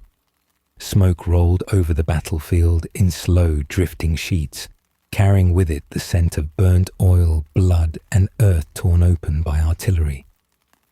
The siege of Caldrin Prime had not ended in silence. It had ended in exhaustion. The kind of exhaustion that seeped into bone and memory. The victory was real, but it did not feel triumphant. It felt earned the way a scar is earned, painfully, at the cost of something that will never wholly return. Halbrecht walked the ridge where the final clash had taken place. The warlord's corpse lay where it had fallen, its armor cooling to a dull, lifeless iron. Around it, Cadians moved among the wounded, carried their dead with quiet dignity, and rebuilt firing lines not because they expected renewed assault immediately, but because rebuilding was what they had always done. To stop moving was to invite collapse. Sarah approached him slowly, her armor marked with new gashes, one arm bound tightly where shrapnel had torn through the plating. Pain flickered across her expression, only when she thought no one watched. But Halbrecht watched. He always had. We held, Sarah said, her voice low, steady. Caldrin Prime is secured. The enemy remnants are falling back into the forests south of the basin. Reinforcements from the Cerberus battle group will arrive within 2 days to take control of the perimeter. Halbrecht nodded. The words were correct, true, precise, yet they felt distant, as though they belonged to a report written long after the moment had passed. He looked past Sarah, toward the horizon where smoke thinned into pale blue sky. For the first time in what felt like centuries, there was sky above him that was not torn by warp storms. A soldier approached, halt, limping but upright. His helmet was gone, revealing hair matted with dirt and blood. He saluted, though his hand shook. Castellan, Holt said, voice rough. We have the casualty lists. The 501st remnants have been folded into the 302nd. The artillery crews from the Gallowhold battery request confirmation of new command structure. And, he hesitated. And, Halbrecht prompted. Holt swallowed. There are survivors from Cadia who didn't know. His voice broke, not in grief, but in restraint. They heard the broadcasts, the wrong ones, the heretic transmissions. They believed Cadia was taken, corrupted. Their morale is... He cut the sentence short, because Cadians did not allow themselves to say broken. They need clarity. Sarah's gaze met Halbrecht's. The weight of the moment lay between them like a drawn line. Halbrecht nodded slowly. Gather them, the Cadians, and any Imperial officers who wish to hear truth. Holt saluted again, more firmly this time, and turned to relay the orders. Sarah exhaled. This is where it becomes real, isn't it? Not the battle, not the sacrifice. When we speak it aloud. Yes, Halbrecht said. His voice held neither sorrow nor calm. It simply held truth. They walked toward the central trench where wounded soldiers rested alongside fresh reinforcements. A clearing had been made, rough and uneven, but sufficient to hold the crowd that gathered. Cadians, guardsmen from other regiments, officers whose eyes held grief they had no language for. Some bore Cadia's colours, others bore colours of worlds that no longer existed. Halbrecht stepped forward. The murmurs faded. The battlefield itself seemed to quiet. Cadia is gone, he said, not cruelly, not bluntly, but with the clarity of a surgeon cutting away infection. The words hit the crowd like a shockwave. Jawlines tightened. Some looked down. Others did not blink. But Cadia did not fall, he continued. Understand this. Hear it as I speak it. Cadia was not conquered. It did not kneel. It was not torn apart by the War Master's will. Cadia broke itself to seal something older than chaos. His voice did not rise. It deepened. We chose our ending. We chose sacrifice, not failure. Sarah stepped forward beside him, not behind, not below, beside. Cadia did what no world has ever done, she said. It held the gate against a storm that could drown the galaxy. And when the choice came, fall and doom the Imperium, or break and save it, we broke. A young soldier in the crowd, barely past youth, face still marked by the last traces of innocence, lifted his voice. Then what are we now? If Cadia is gone, who are we? Silence followed. Not empty.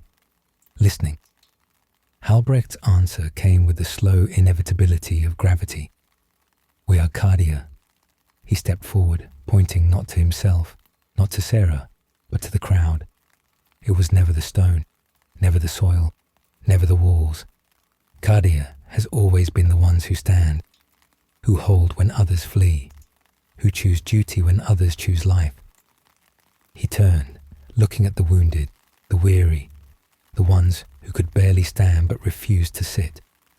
You carry Cadia in blood, in bone, in how you aim your rifle, how you march, how you bury your dead without weeping, how you rise when the world tells you there is no point in rising. He paused, not for effect, but to allow breath to exist. Our world is gone, but our purpose is not. And so long as a single Cadian draws breath, his voice cut through the wind. Cadia stands. The response was not shouted.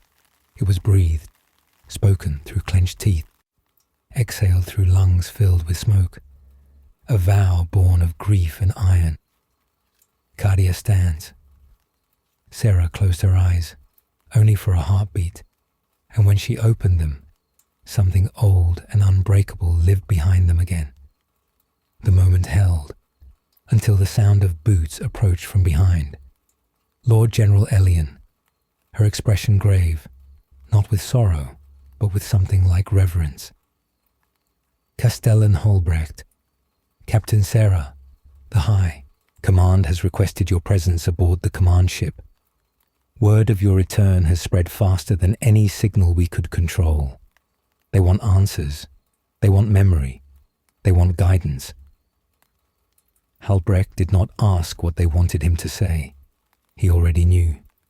He looked once more at the ridge, at the wounded being carried to medic posts, at Holt speaking quietly to shaken survivors, at the warlord's corpse cooling in the dirt, at the sky slowly clearing of smoke. He saw Cadia everywhere. He always would. Sarah spoke softly beside him. "Are you ready?" Halbrecht answered without hesitation. "No." Then he stepped forward. "But we go anyway." The soldiers parted for them, not as subordinates, but as kin. They walked toward the landing craft that would take them to orbit. The war was far from over. The Imperium was split, wounded, bleeding stars. New enemies waited. Old ones watched. The rift across the galaxy burned like a wound that refused to close. But Cadia had chosen its death, and in doing so, had chosen its legacy. As the craft lifted into the dark sky, Halbrecht looked down upon the battlefield one last time. It was not a grave. It was a beginning.